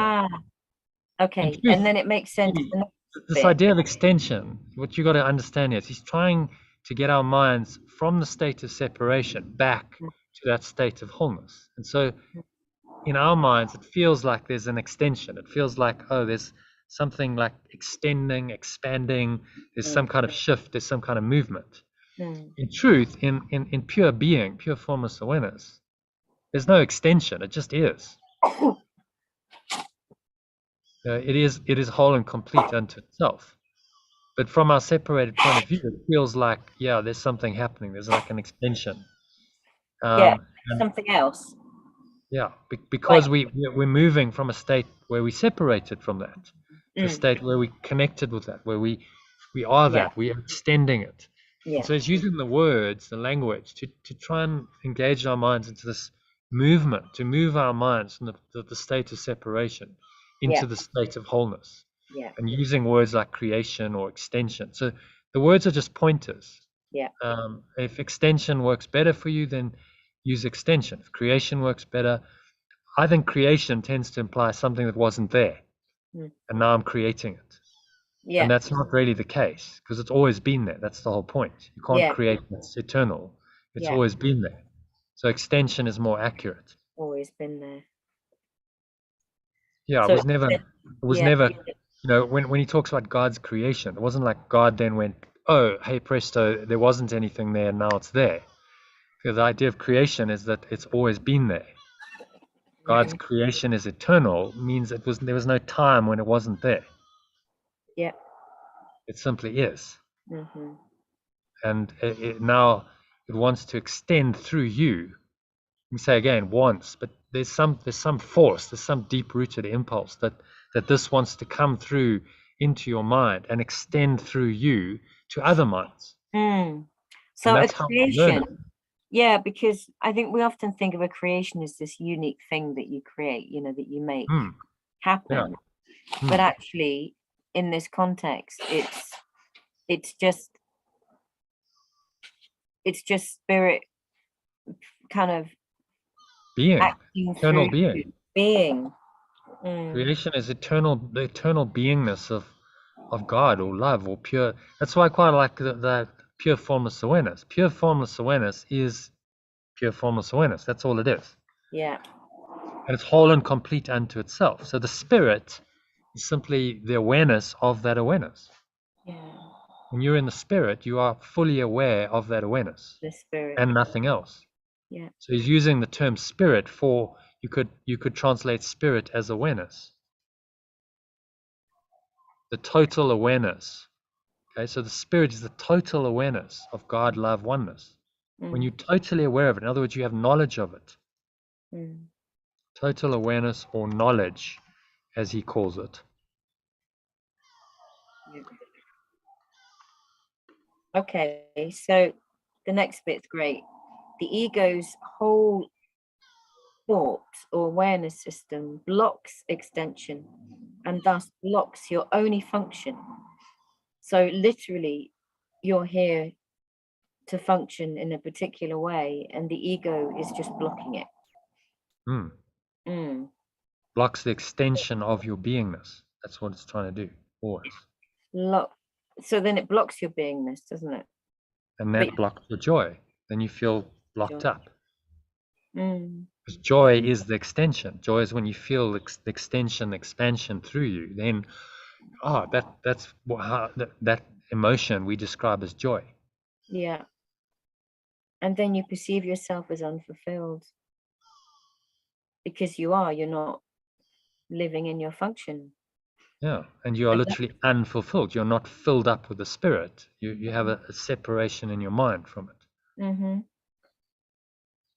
Unless you create, unless you extend your being, you are unfulfilled, because you're denying that being is you. Mm-hmm. That being can only extend through your mind. Yeah. Yeah. Unless you create or unless you extend, you are unfulfilled. But pure formless awareness does not know unfulfillment, and therefore you must extend. So, but pure formless awareness does not know unfulfillment. No, And because it's therefore you must complete and whole unto itself. See what he's saying? It is what it is. That awareness is what it is, and it's all it is. But I'm not So- understanding what it says. Therefore, you must extend. Therefore, you must create. Oh, because it just moves through you, regardless of Because anything. you are Yeah. it. You know, you are it. It is you. So the nature of it is that it does not know unfulfillment. So Yeah. then, how can you be unfulfilled? Yeah. If your true nature is that total fulfillment, totally full state of being, then unfulfillment and all of its consequences simply cannot be. Yeah. Therefore, you must extend that being. So you see, he's really calling us to say, like in our lives, we must extend this. Yeah. In our thoughts, our words, our actions, because as you extend it, you know that the fullness is yours. If you block it, if you block the extension by going, no, no, I can't do that, and immediately you're not full, you're not whole, you're not complete. Created a lack and a limitation. Yeah. So living your purpose is so important. And so to reference back to the beginning where we talked about the hero's journey, Joseph Campbell called it follow your bliss. When you follow it, when you follow this purpose, then you feel the bliss, you feel the joy, it fills you up because you are extending your being through allowing it to come through you into the world. Yeah. And it feels blissful, it feels joyful, it feels whole. Nothing else will really work. Yeah. So what he hits upon is like, yeah, this is a path back to God. If you just follow this purpose of extending love, you have a path back to God. Yeah. Yeah, got it. You must extend. If you don't live your purpose and you don't extend, then you block it and you're not living it. Yeah. Yeah. So it wants to extend through you, and then, will you surrender to that and allow it or not? That's the question. Yeah. Okay, and then the last sentence. You may not know your own creations or extensions, but this can no more interfere with their reality than your unawareness of your spirit can interfere with its being. You may not know your own extensions, but this can no more interfere with their reality, with the reality of the extensions, than your unawareness of your spirit can interfere with its being. So you don't have to know your creations. You don't have to know, because nothing can interfere with. No, actually, I don't really understand that last sentence. Okay.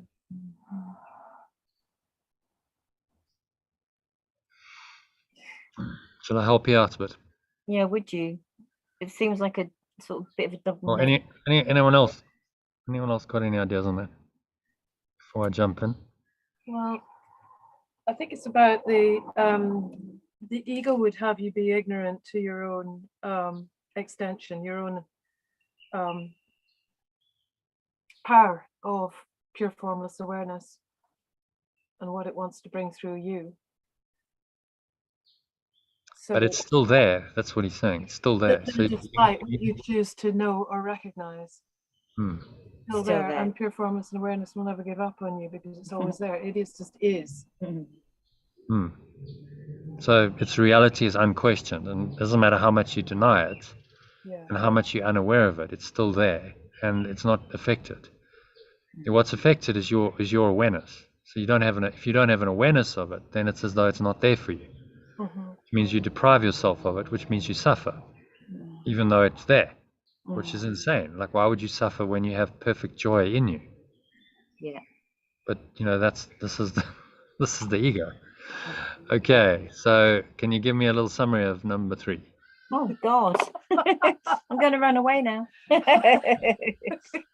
Well, okay.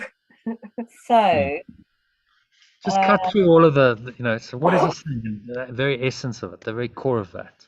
What he's saying is that basically your wholeness is just who you are, and it's running through you regardless of anything, because you're the extension of wholeness, of source. And basically, you can't actually interfere with that reality, because that's what it is. Yeah.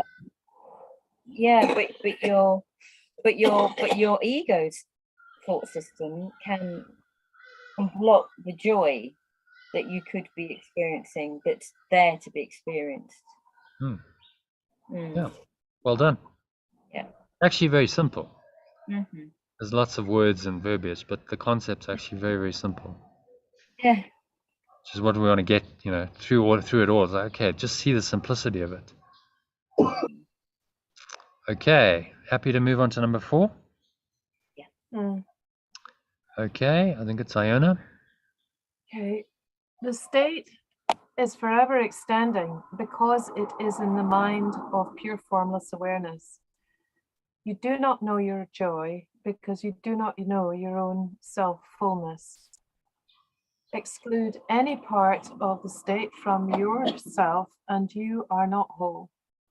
A split mind cannot perceive its fullness and needs the miracle of its wholeness to dawn upon it and heal it. This reawakens the wholeness in it and restores it to the state because of its acceptance of wholeness. The full appreciation of the mind's self-fullness makes selfishness impossible and extension inevitable. That is why there is perfect peace in the state. Knowledge of oneness is fulfilling its function, and only complete fulfillment is peace. So he's building on the third paragraph. It's forever extending. And the joy is mine unless I block it, any part of it. If I carry on with a split mind, I cannot appreciate its extending and perpetuating forever.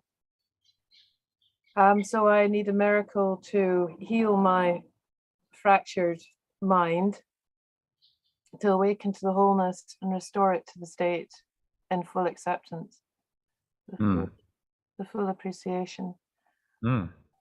Good summary. Thank you. I think you nailed that. So Very good. Oh, Doc, it's sometimes just the if I don't try too hard, if I don't overthink it, if I try to overthink it, I get blocked. So I just have to open my mouth and see what happens. Yeah, just let it come through. Yeah.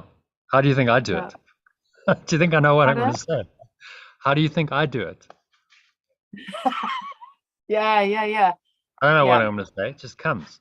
So it's just getting into letting the spirit just direct it. When you get blocked, when we saw it yesterday, with Marlene, she just got self-conscious. I was like, just say something, just go with it, just flow with it. It was like, no, because I'm scared I'll get it wrong, or she thought that you were getting annoyed with her. And I said that wasn't the case. It was your own projection. So this process is part of the mind training. It's like, okay, well, just like when I'm asking you to speak it's an extension of your being. You just go with it and say it in your own words and let it extend through you. And then you're like, oh wow, actually I just said that really beautifully. I do actually understand this stuff. There's a part of your mind that understands it perfectly. And it's just tapping into that and saying, okay, if I keep tapping into that and trusting it, it'll give you the answers to anything because it knows. And just don't block it. That's all. That's an amazing thought. You know the answers to everything.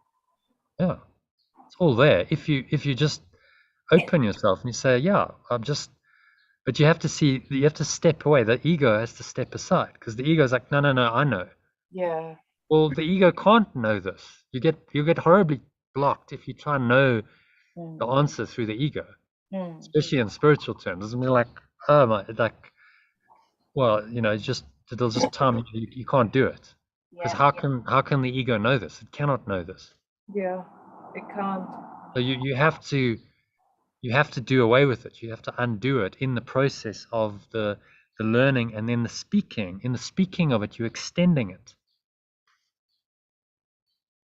because speech is an extension. So that's why it's like teaching it and speaking it are important, because you learn it as you do that. Okay, happy with number 4? I think Iona's summary was spot on, so don't really have to go more into that.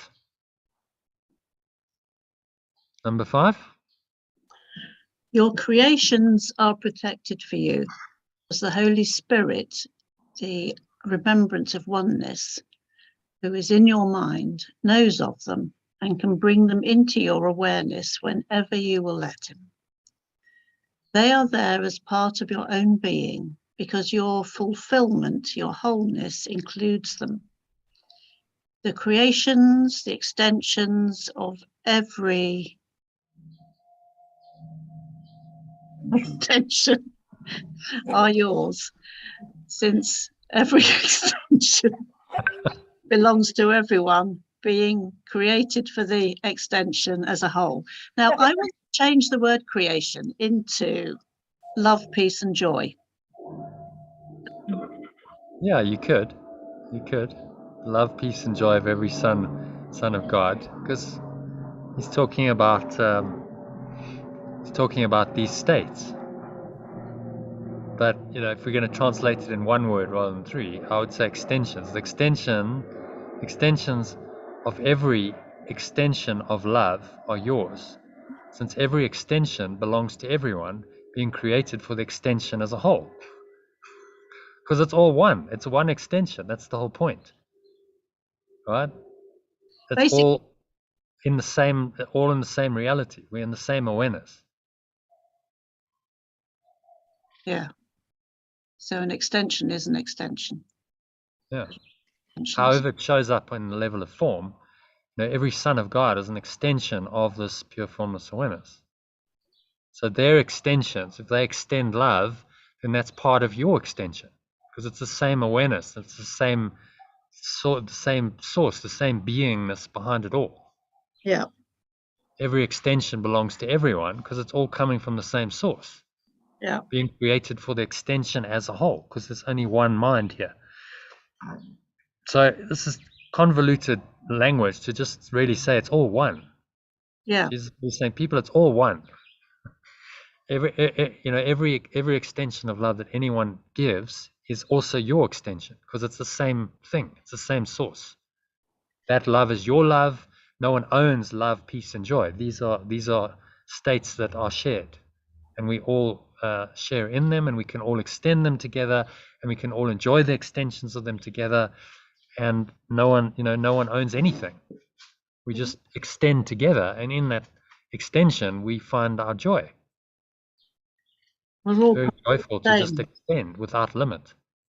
I think it's interesting where he says, since every creation belongs to everyone. Yeah. Mm-hmm. Every extension belongs to everyone. So if anyone's expressing love, then that belongs to you too. So you can learn from that, and you can feel joy at that. And if you really start to tap in, you really feel that. It's like, wow, like I can watch a movie or get something, and that state that person was in, like let's say art, for instance, or poetry, or we'll talk about the arts.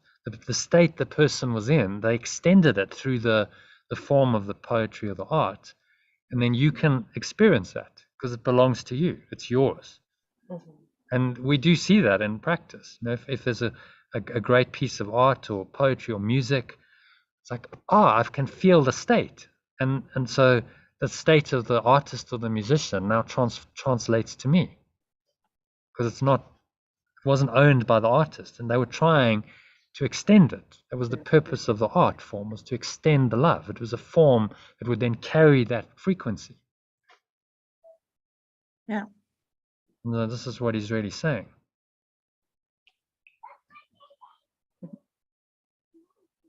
Okay, so can you give a little summary of that? It's a very short one, so just what's the key point he's making?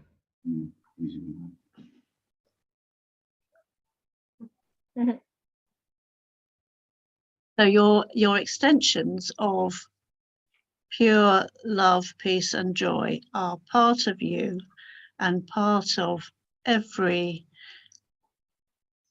extension of source. Oh. There, well,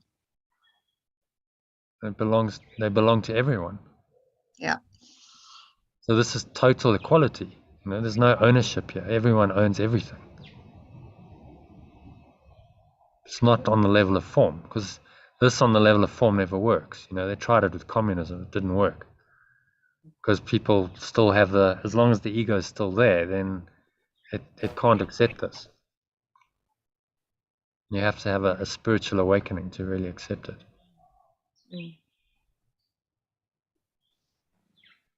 And your extensions are protected for you because the remembrance of oneness, the Holy Spirit who is in your mind, knows of them and can bring them into your awareness whenever you will let it. So the Holy Spirit, the remembrance of oneness, remembers these creations, remembers these extensions, remembers love and peace and joy, and can bring them to you whenever you will let Him.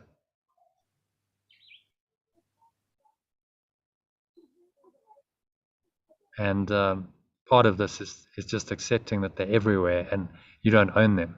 So why wouldn't you give them freely away? That's the whole point. Give them away freely because you don't own them. And in the giving of them, you experience more of them. As you give, you receive. And this is your true purpose, is to give, to learn to just give freely from this place of love and not withhold your gifts from the sonship, which was the first point in this particular section, if you remember.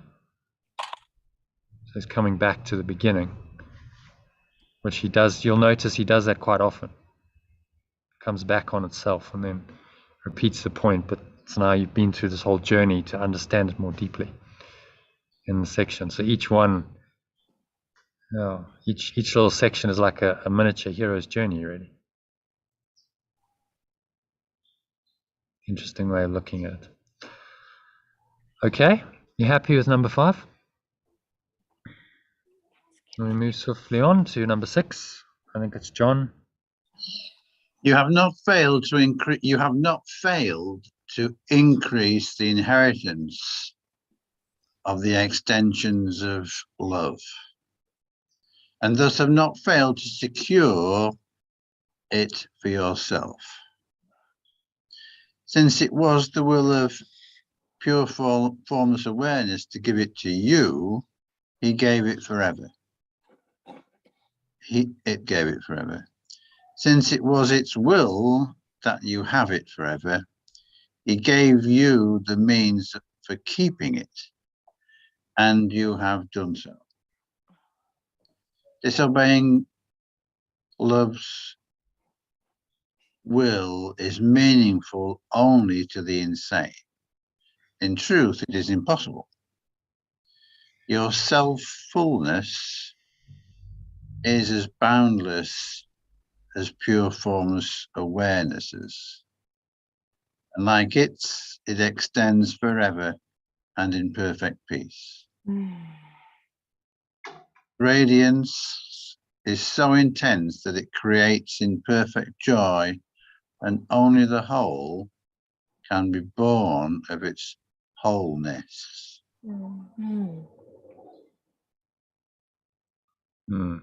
Doesn't become diminished. Its radiance is so intense that it extends in perfect joy.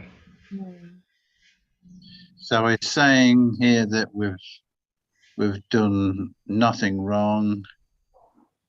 Pure formless awareness has been given to us, remains within us, and only the insane cannot align with it and see it,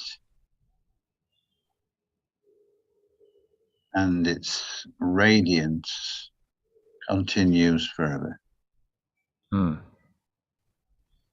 And if you start to really feel this, it's another kind of spiritual awakening. You feel the intense, you can't even describe it, but it's intense power. It's like he describes it as radiance, but it's this intense kind of feeling coming through. I think that's coming from source. I think that's the important thing, especially about just this paragraph, is to feel the word sink in. Creates in perfect joy. So in the end, it becomes an experience. Like the experience of God is perfect joy, perfect bliss. We have these words that point to these really amazing states of being. To be in these higher states, it feels just so beautiful, so transcendent. Again, we use words to describe states that are indescribable. But if you start to experience these little, I call it, moments of ecstasy, little ecstatic moments when you're like, oh, that just feels so amazing. This is a little glimpse of heaven, just coming into experience in that moment. And as you start to open the channel, you will experience these moments. We're just like, whoa, this is just amazing. And now it's inside out. You're not relying on the outside world to bring you happiness and peace and joy. It's all inside. It's an inside job. And then that now extends into your perception. So now you perceive the world, and then you might, if you're in a nice place, or you go in your nature, you go, well, whoa, it just takes it to another level. Because you see this radiance is infusing everything with the very essence of life and love. And how can you not be ecstatic when you perceive that?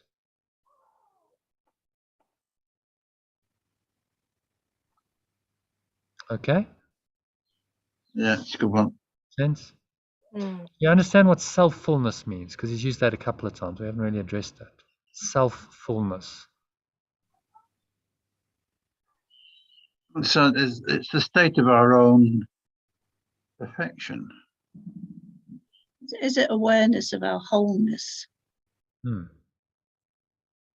He uses the capital self. So it's that true self, that Christ identity, that's now aware of itself. I'm totally aware of myself as this perfect being, perfect beingness, perfect awareness, and I'm aware of that. So self-fullness. The self is, not in the ego sense. I'm full of myself. The ego can easily misinterpret this. It will misinterpret. Oh well, you're so arrogant. Who do you think you are to be? Who do you think you are to be perfect?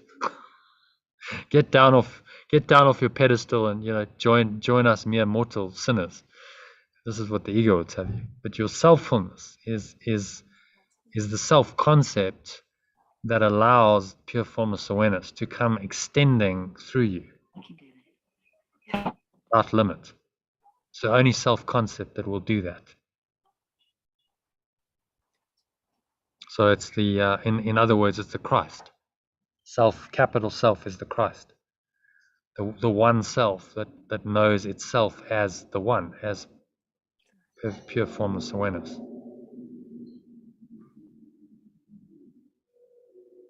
And is as boundless as God's. Right? Your selffulness, your awareness of your true self is as boundless, as limitless as pure formless awareness is itself.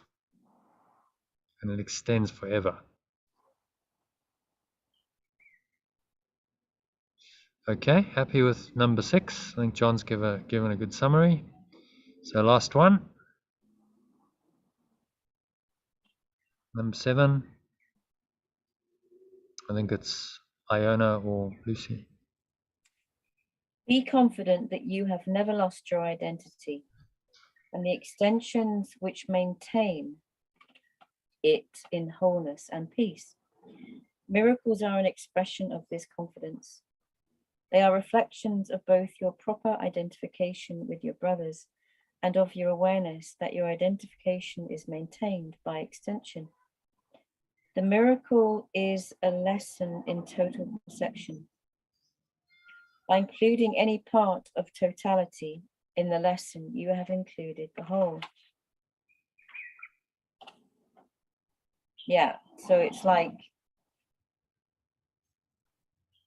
kind of homeopathic doses along the way.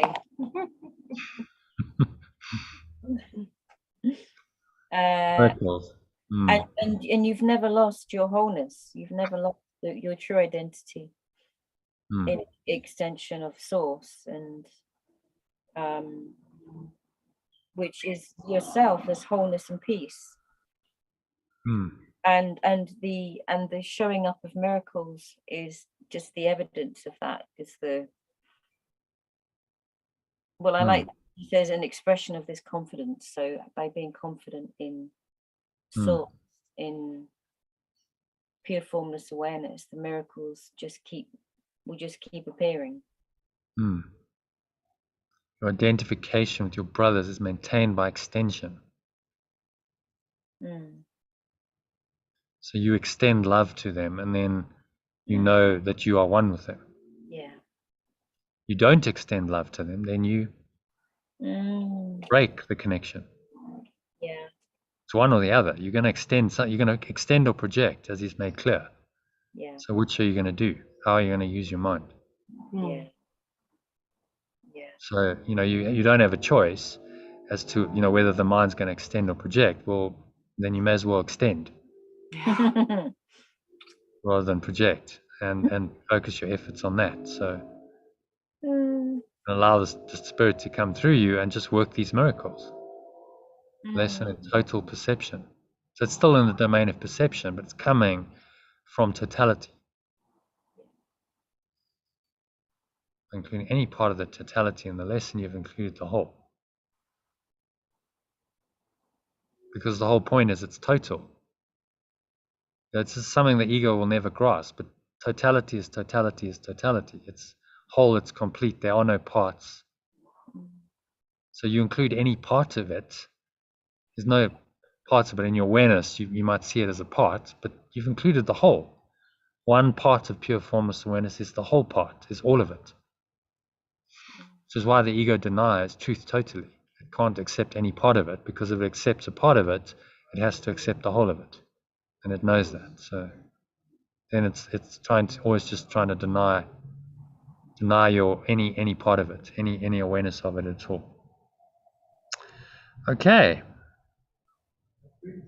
Happy with that? Yeah. Any comments on the whole lesson?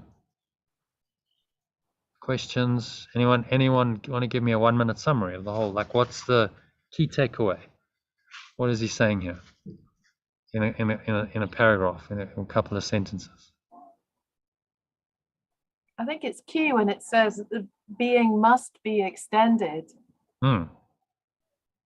This whole lesson is about the state which is our natural inheritance.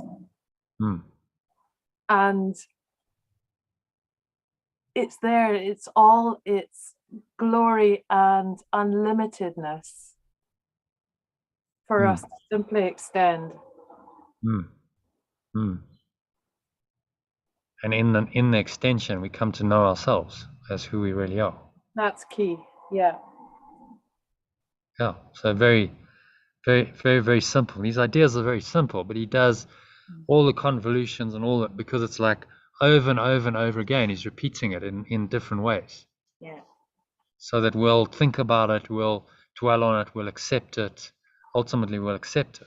If it's said so many ways, we start to go, okay, well, I can see, this is true from whichever angle I look at it.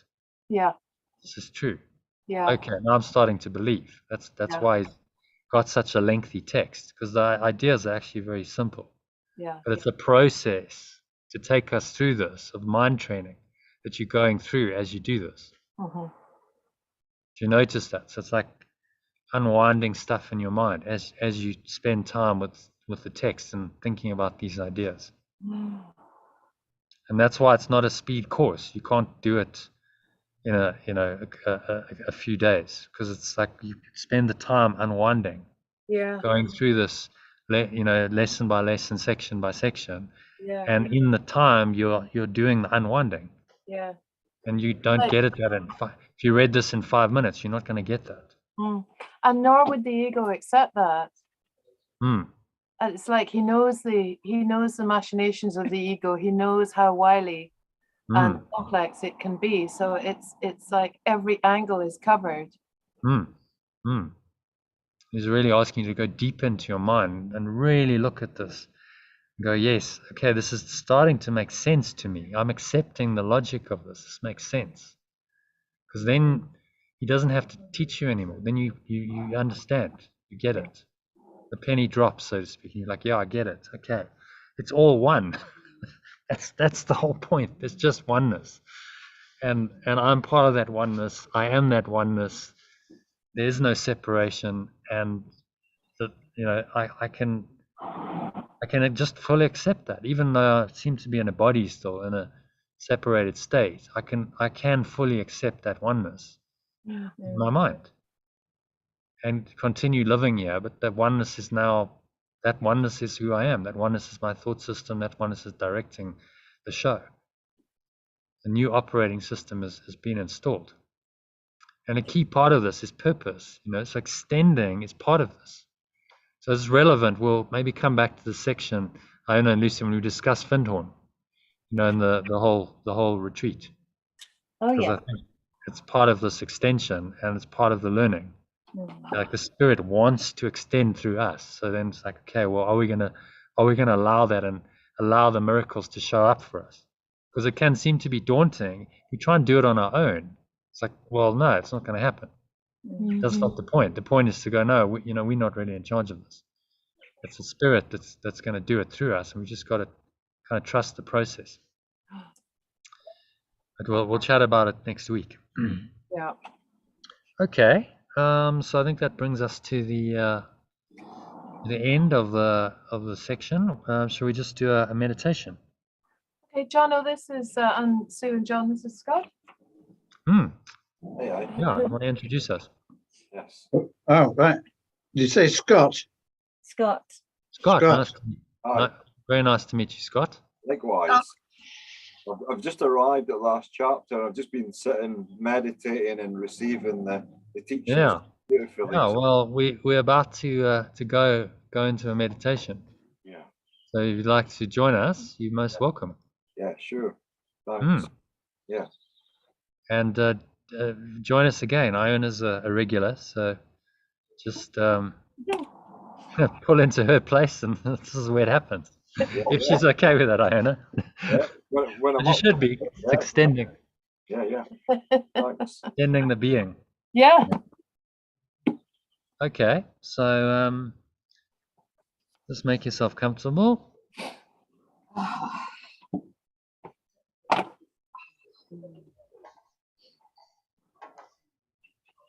Putting yourself on mute.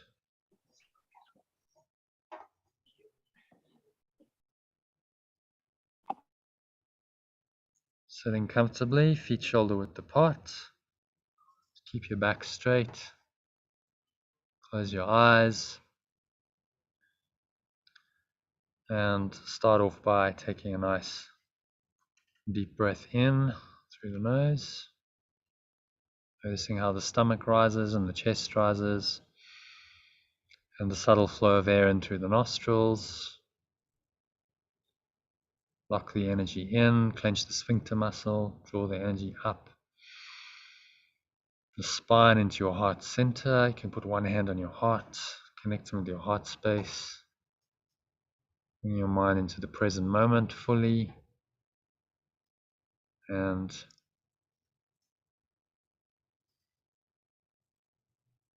remind yourself that nothing I see means anything. Sorry, let me just answer this. Yeah, hi Elaine. How's it, John? Are you still in your Yeah, discussion? we're still in a Really? session. We're just starting a meditation. Do you want to still come through or not? Yeah. I can come through. Yeah, I can. I did drop you a message. You never saw it, obviously. Yeah, I've Let me just do been this in a session. meditation with you. That would be nice, and then we can talk after. Yeah. I can. Okay. All right, I'll call you when I'm done. Okay. All right. All right. Bye. I'll log in. Cheers. Okay, great. You're going to log in. Perfect. Okay, Elaine's going to join us. Sorry, we'll just bit of a false start there. We'll start again. Let me just can this. So, all right. So, take 2.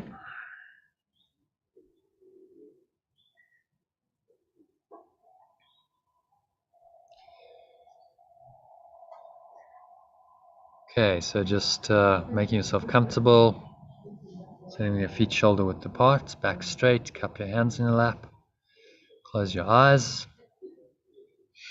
take a nice deep breath in through the nose, notice how the stomach rises and the chest rises, so clench the sphincter muscle, lock the energy in,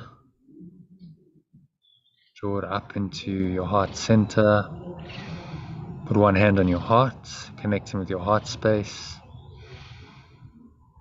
Draw it all the way up into the crown of your head, pausing at the top of the inhale. And now just remind yourself of today's first idea.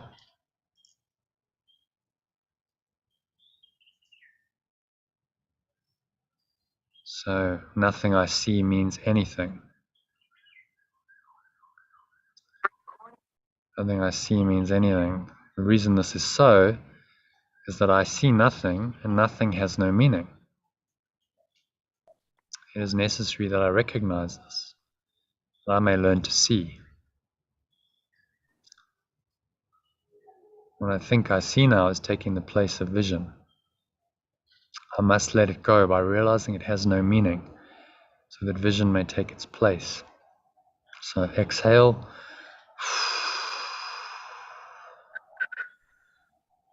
And have a sense of just releasing your attachment to the way you see. Just letting it all go. Storing your mind to a state of pure formless awareness. Feel that awareness arising. Briefly breathe in again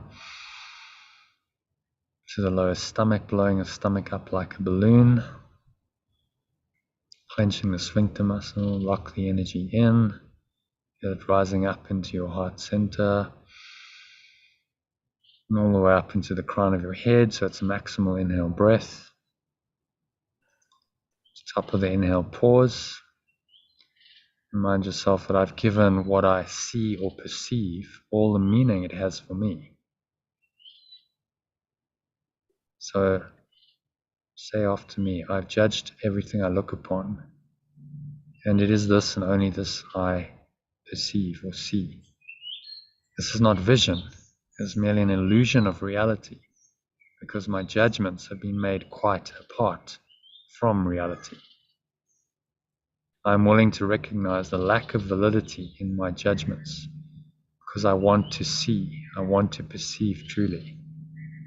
My judgments have hurt me, and I do not want to see or perceive according to them. So just observe any judgment in your mind that's causing you to suffer. Judgment of another person, a circumstance, a situation, and just observe what that feels like. Mentally, emotionally, physically, how it shows up in your body. Breathe into it. Imagine you're breathing light, beautiful golden or white light, just flowing into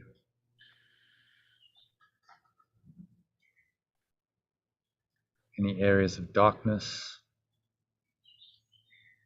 Remind yourself, I've given what I see, all the meaning it has for me. So I can let that go. I can let go of my judgments right now. Exhale. Imagine you blowing these judgments away like a dark smoke out of your mouth. Just letting them go into the nothingness they really are. All the lower stomach into the spine. Expel the last remaining air out. Rest here for a few moments in the stillness beyond your judgments. Appreciate the peace that comes when you don't judge. So the more you experience the benefits, the more you will not judge, because you want peace of mind rather than in turbulation that the ego creates. So breathing in again, nice deep breath into the nose, filling the stomach up. Like a light-filled balloon, you can imagine you breathing light, beautiful golden or white light, the light of understanding, of knowledge into your stomach, into your heart center, into your upper chest, draw it up the spine, column of golden or white light flowing up into the crown of your head. Feel it there, resting there for a few moments in the gap between breaths. Remind yourself, I do not understand anything I see or perceive. Repeat after me as I read these words in your mind. How could I understand what I see or perceive when I have judged it amiss? What I see or perceive is the projection of my own errors of thought. I do not understand what I see or perceive because it is not understandable. There's no sense in trying to understand it. But there's every reason to let it go and make room for what can be seen, can be truly perceived and understood and loved. So do that now. Exhale.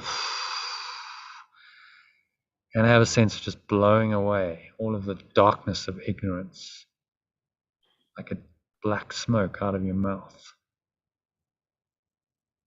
Just letting it all go with the breeze of your breath to the nothingness it really is. And say to yourself, I can exchange what I see or perceive now for this, for truth, merely by being willing to do so. So you're willing, expel it all out. You're completely empty of these errors, this darkness that causes you to misunderstand everything. And ask yourself the question, is not this a better choice than the one I made before? And the answer is surely obvious. The answer lies in your present experience of peace when you let go of these misunderstandings, these misperceptions. So breathe in again, nice deep inhale, breathing into the stomach, into the chest, locking the energy in, drawing the energy up the spine, into your heart center. Let's put one hand on your heart again, connecting with your heart space, bringing your mind into the present moment. So in the present moment, you undo thought, the monkey mind. To help you do that, consider the fourth idea for review today. These thoughts do not mean anything. So scan your mind, notice any thoughts there. Whatever thoughts they are, apply this lesson to them. Say to yourself, the thoughts of which I'm aware do not mean anything because I'm trying to think without God, trying to experience without God or love or pure formless awareness. What I call, quote, my thoughts are not my real thoughts. My real thoughts are the thoughts I think with God or love or pure formless awareness. They are the experiences I experience with God, love, pure formless awareness. So breathe in that experience. Hi there, John. May I interrupt you for a moment? No, I'm in a meditation. Sorry. So just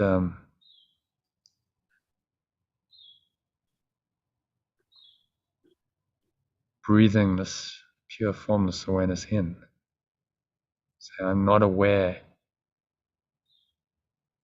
of them because I've made my thoughts to take their place.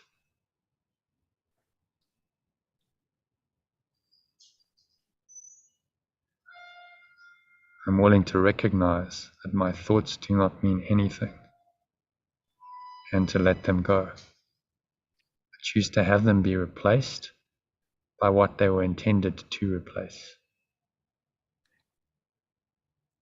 My thoughts are meaningless, but all creation lies in the thoughts I think with God or love or pure formless awareness. So exhale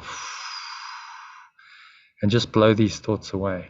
Whatever those thoughts were that you became aware of, just imagine they're like clouds just being blown away by the breeze of your breath into the nothingness they really are. Expelling them all out, blowing them away. Pull the lower stomach into the spine, expel the last remaining air out. And you rest here for a few moments in the gap between breaths in stillness beyond thought. The two are synonymous. Place of emptiness and stillness, and you experience the thoughts of God, which is really just an experience of pure formless awareness. Let that arise in your mind very strongly, in your total experience. Now breathe in again, breathing light into the stomach, blowing it up like a light-filled balloon, clenching the sphincter muscle, locking the energy in, drawing the energy up your spine, into your heart center, drawing it all the way up into the crown of your head, just pausing at the top of the inhale. Once more, scan your mind and notice any sources of upset, any blocks to this pure formless awareness. Might not be something current, but maybe it's something you've experienced recently. So bring it to mind, observe it. What does the thought feel like? What does it feel like in your body? Notice the sensations in the body. Maybe there's a knot in your stomach, block in your chest, a slight clenching of your jaw, clenched fists. At the extreme, dry mouth, sweaty palms, nausea, and panic attacks can come just from your emotions, thoughts and emotions. So remind yourself that I'm never upset for the reason I think. I'm never upset for the reason I think because I'm constantly trying to justify my thoughts. I'm constantly trying to make them true. I make all things my enemies so that my anger is justified and my attacks are warranted. Breathe in again to top yourself up with this light. And you're just bringing the light into the upset. You're feeling it dissipate in real time. Say, I've not realized how much I've misused everything I see by assigning this role to it, the role of justifying my upsets and my attacks. I've done this to defend a thought system that has hurt me and that I no longer want. And so I'm willing to let it go entirely, completely, once and for all time. So exhale and do that now. Just drop this all away, all upset, all the drama, realizing that you're just doing it to yourself.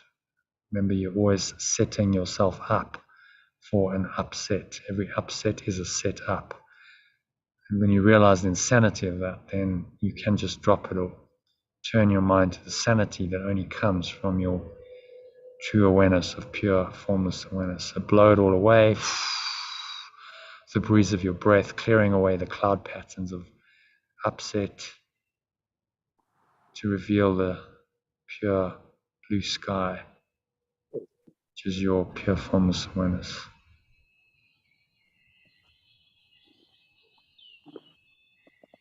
Pull the lower stomach into the spine, expel the last remaining air out, and just rest in this awareness for a few moments. Let the few moments extend for a few minutes, because there is no time. In this awareness of pure formless awareness, there is no time, there is no space, No distance, no limits of any kind. Simply itself. So merge with it. Let it arise in your mind fully. Merge your mind with it. So it is you and you are it. There is no separation, there's no distinction between the state of pure formless awareness and your state right now. Let it arise. If you prefer the words, sink into it, surrender to it, accept it. These are all just pointers, ways of sinking deeper into the experience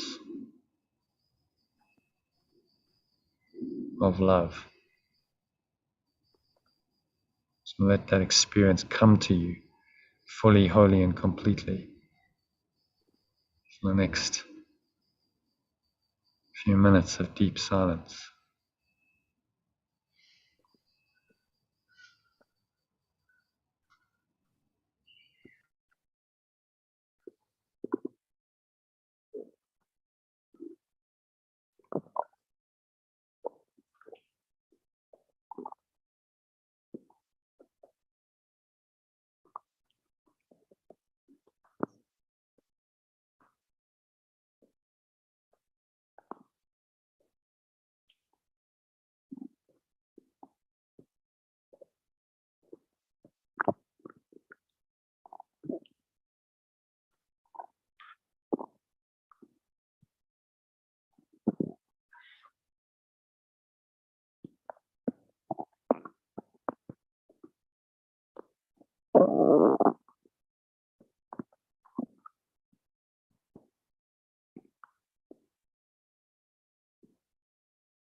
And so if any thoughts come to you,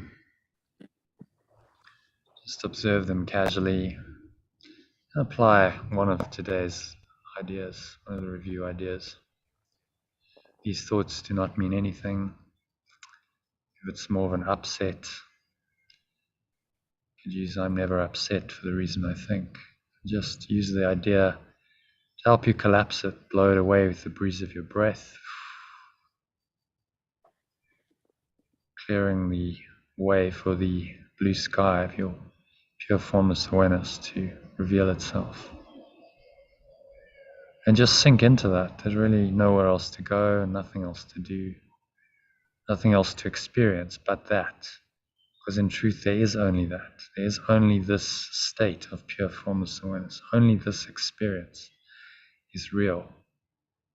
So take your mind away from the illusions, the cloud patterns, and let it experience true reality, the reality of its own pure formless awareness. Another couple of minutes of deep silence.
And so just gently coming back.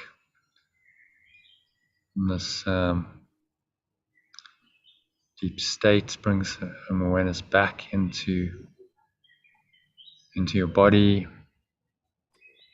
into the breath and the senses and the world. And on the count of 3, you're going to open your eyes. So 1, just breathing in, noticing how the stomach rises and the chest rises and the subtle flow of air in through the nostrils and the clenching of the sphincter muscle. Notice all these sensations. You're coming back to awareness of the body, but in a very present way. So your mind is just completely present on the senses, without interpretation, without labeling them, judging them in any way. This is the way you maintain connection with pure formless awareness, while awareness is still, some awareness is in the sensory realm. So again, just scan your mind, notice what's going on there. Any thoughts, any emotions, just let them blow away. The breeze of your breath, exhale. Just release them. And the power to obscure the pure formless awareness of your true mind. So you let them go.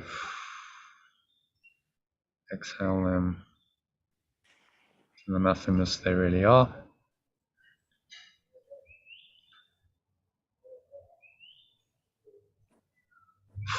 Lower stomach into the spine.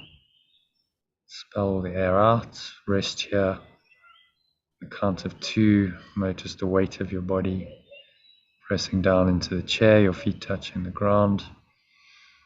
So you breathe in again. Notice any smell in your nose. Maybe there's a subtle taste in your mouth. Notice what you're hearing in the surrounding environment. Just noticing all these things from this very still, calm and surrendered state of mind.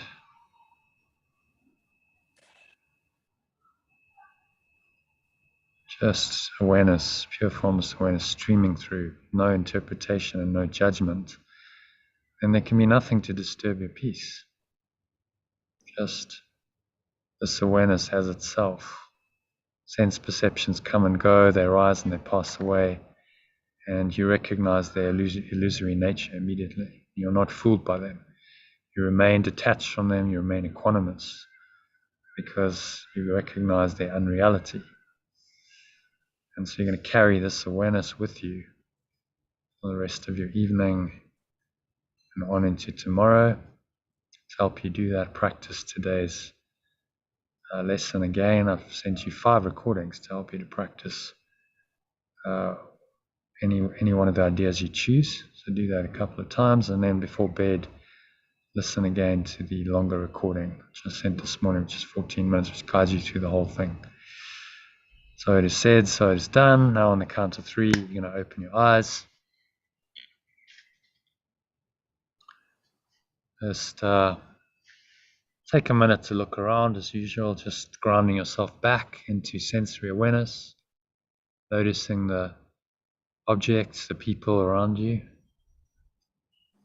in this very clear state. So this is how pure formless awareness, or God, if you like, perceives the world. Just very clear, very light, no judgment, just awareness of itself, and that's your underlying state. So try and anchor that in and stay in the state with the help of today's review lessons by practicing them this evening, and that should help you have a very peaceful and flowing evening, which is what I wish for all of you. Thank you for joining, and namaste.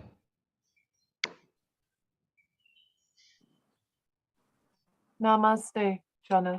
Thank you, Thanks. everyone. Nice to meet you, Scott. Hey, namaste. Join us again soon. Yes. Yeah, join me for my masterclass. Ian will tell you about that. I'm running another one in May.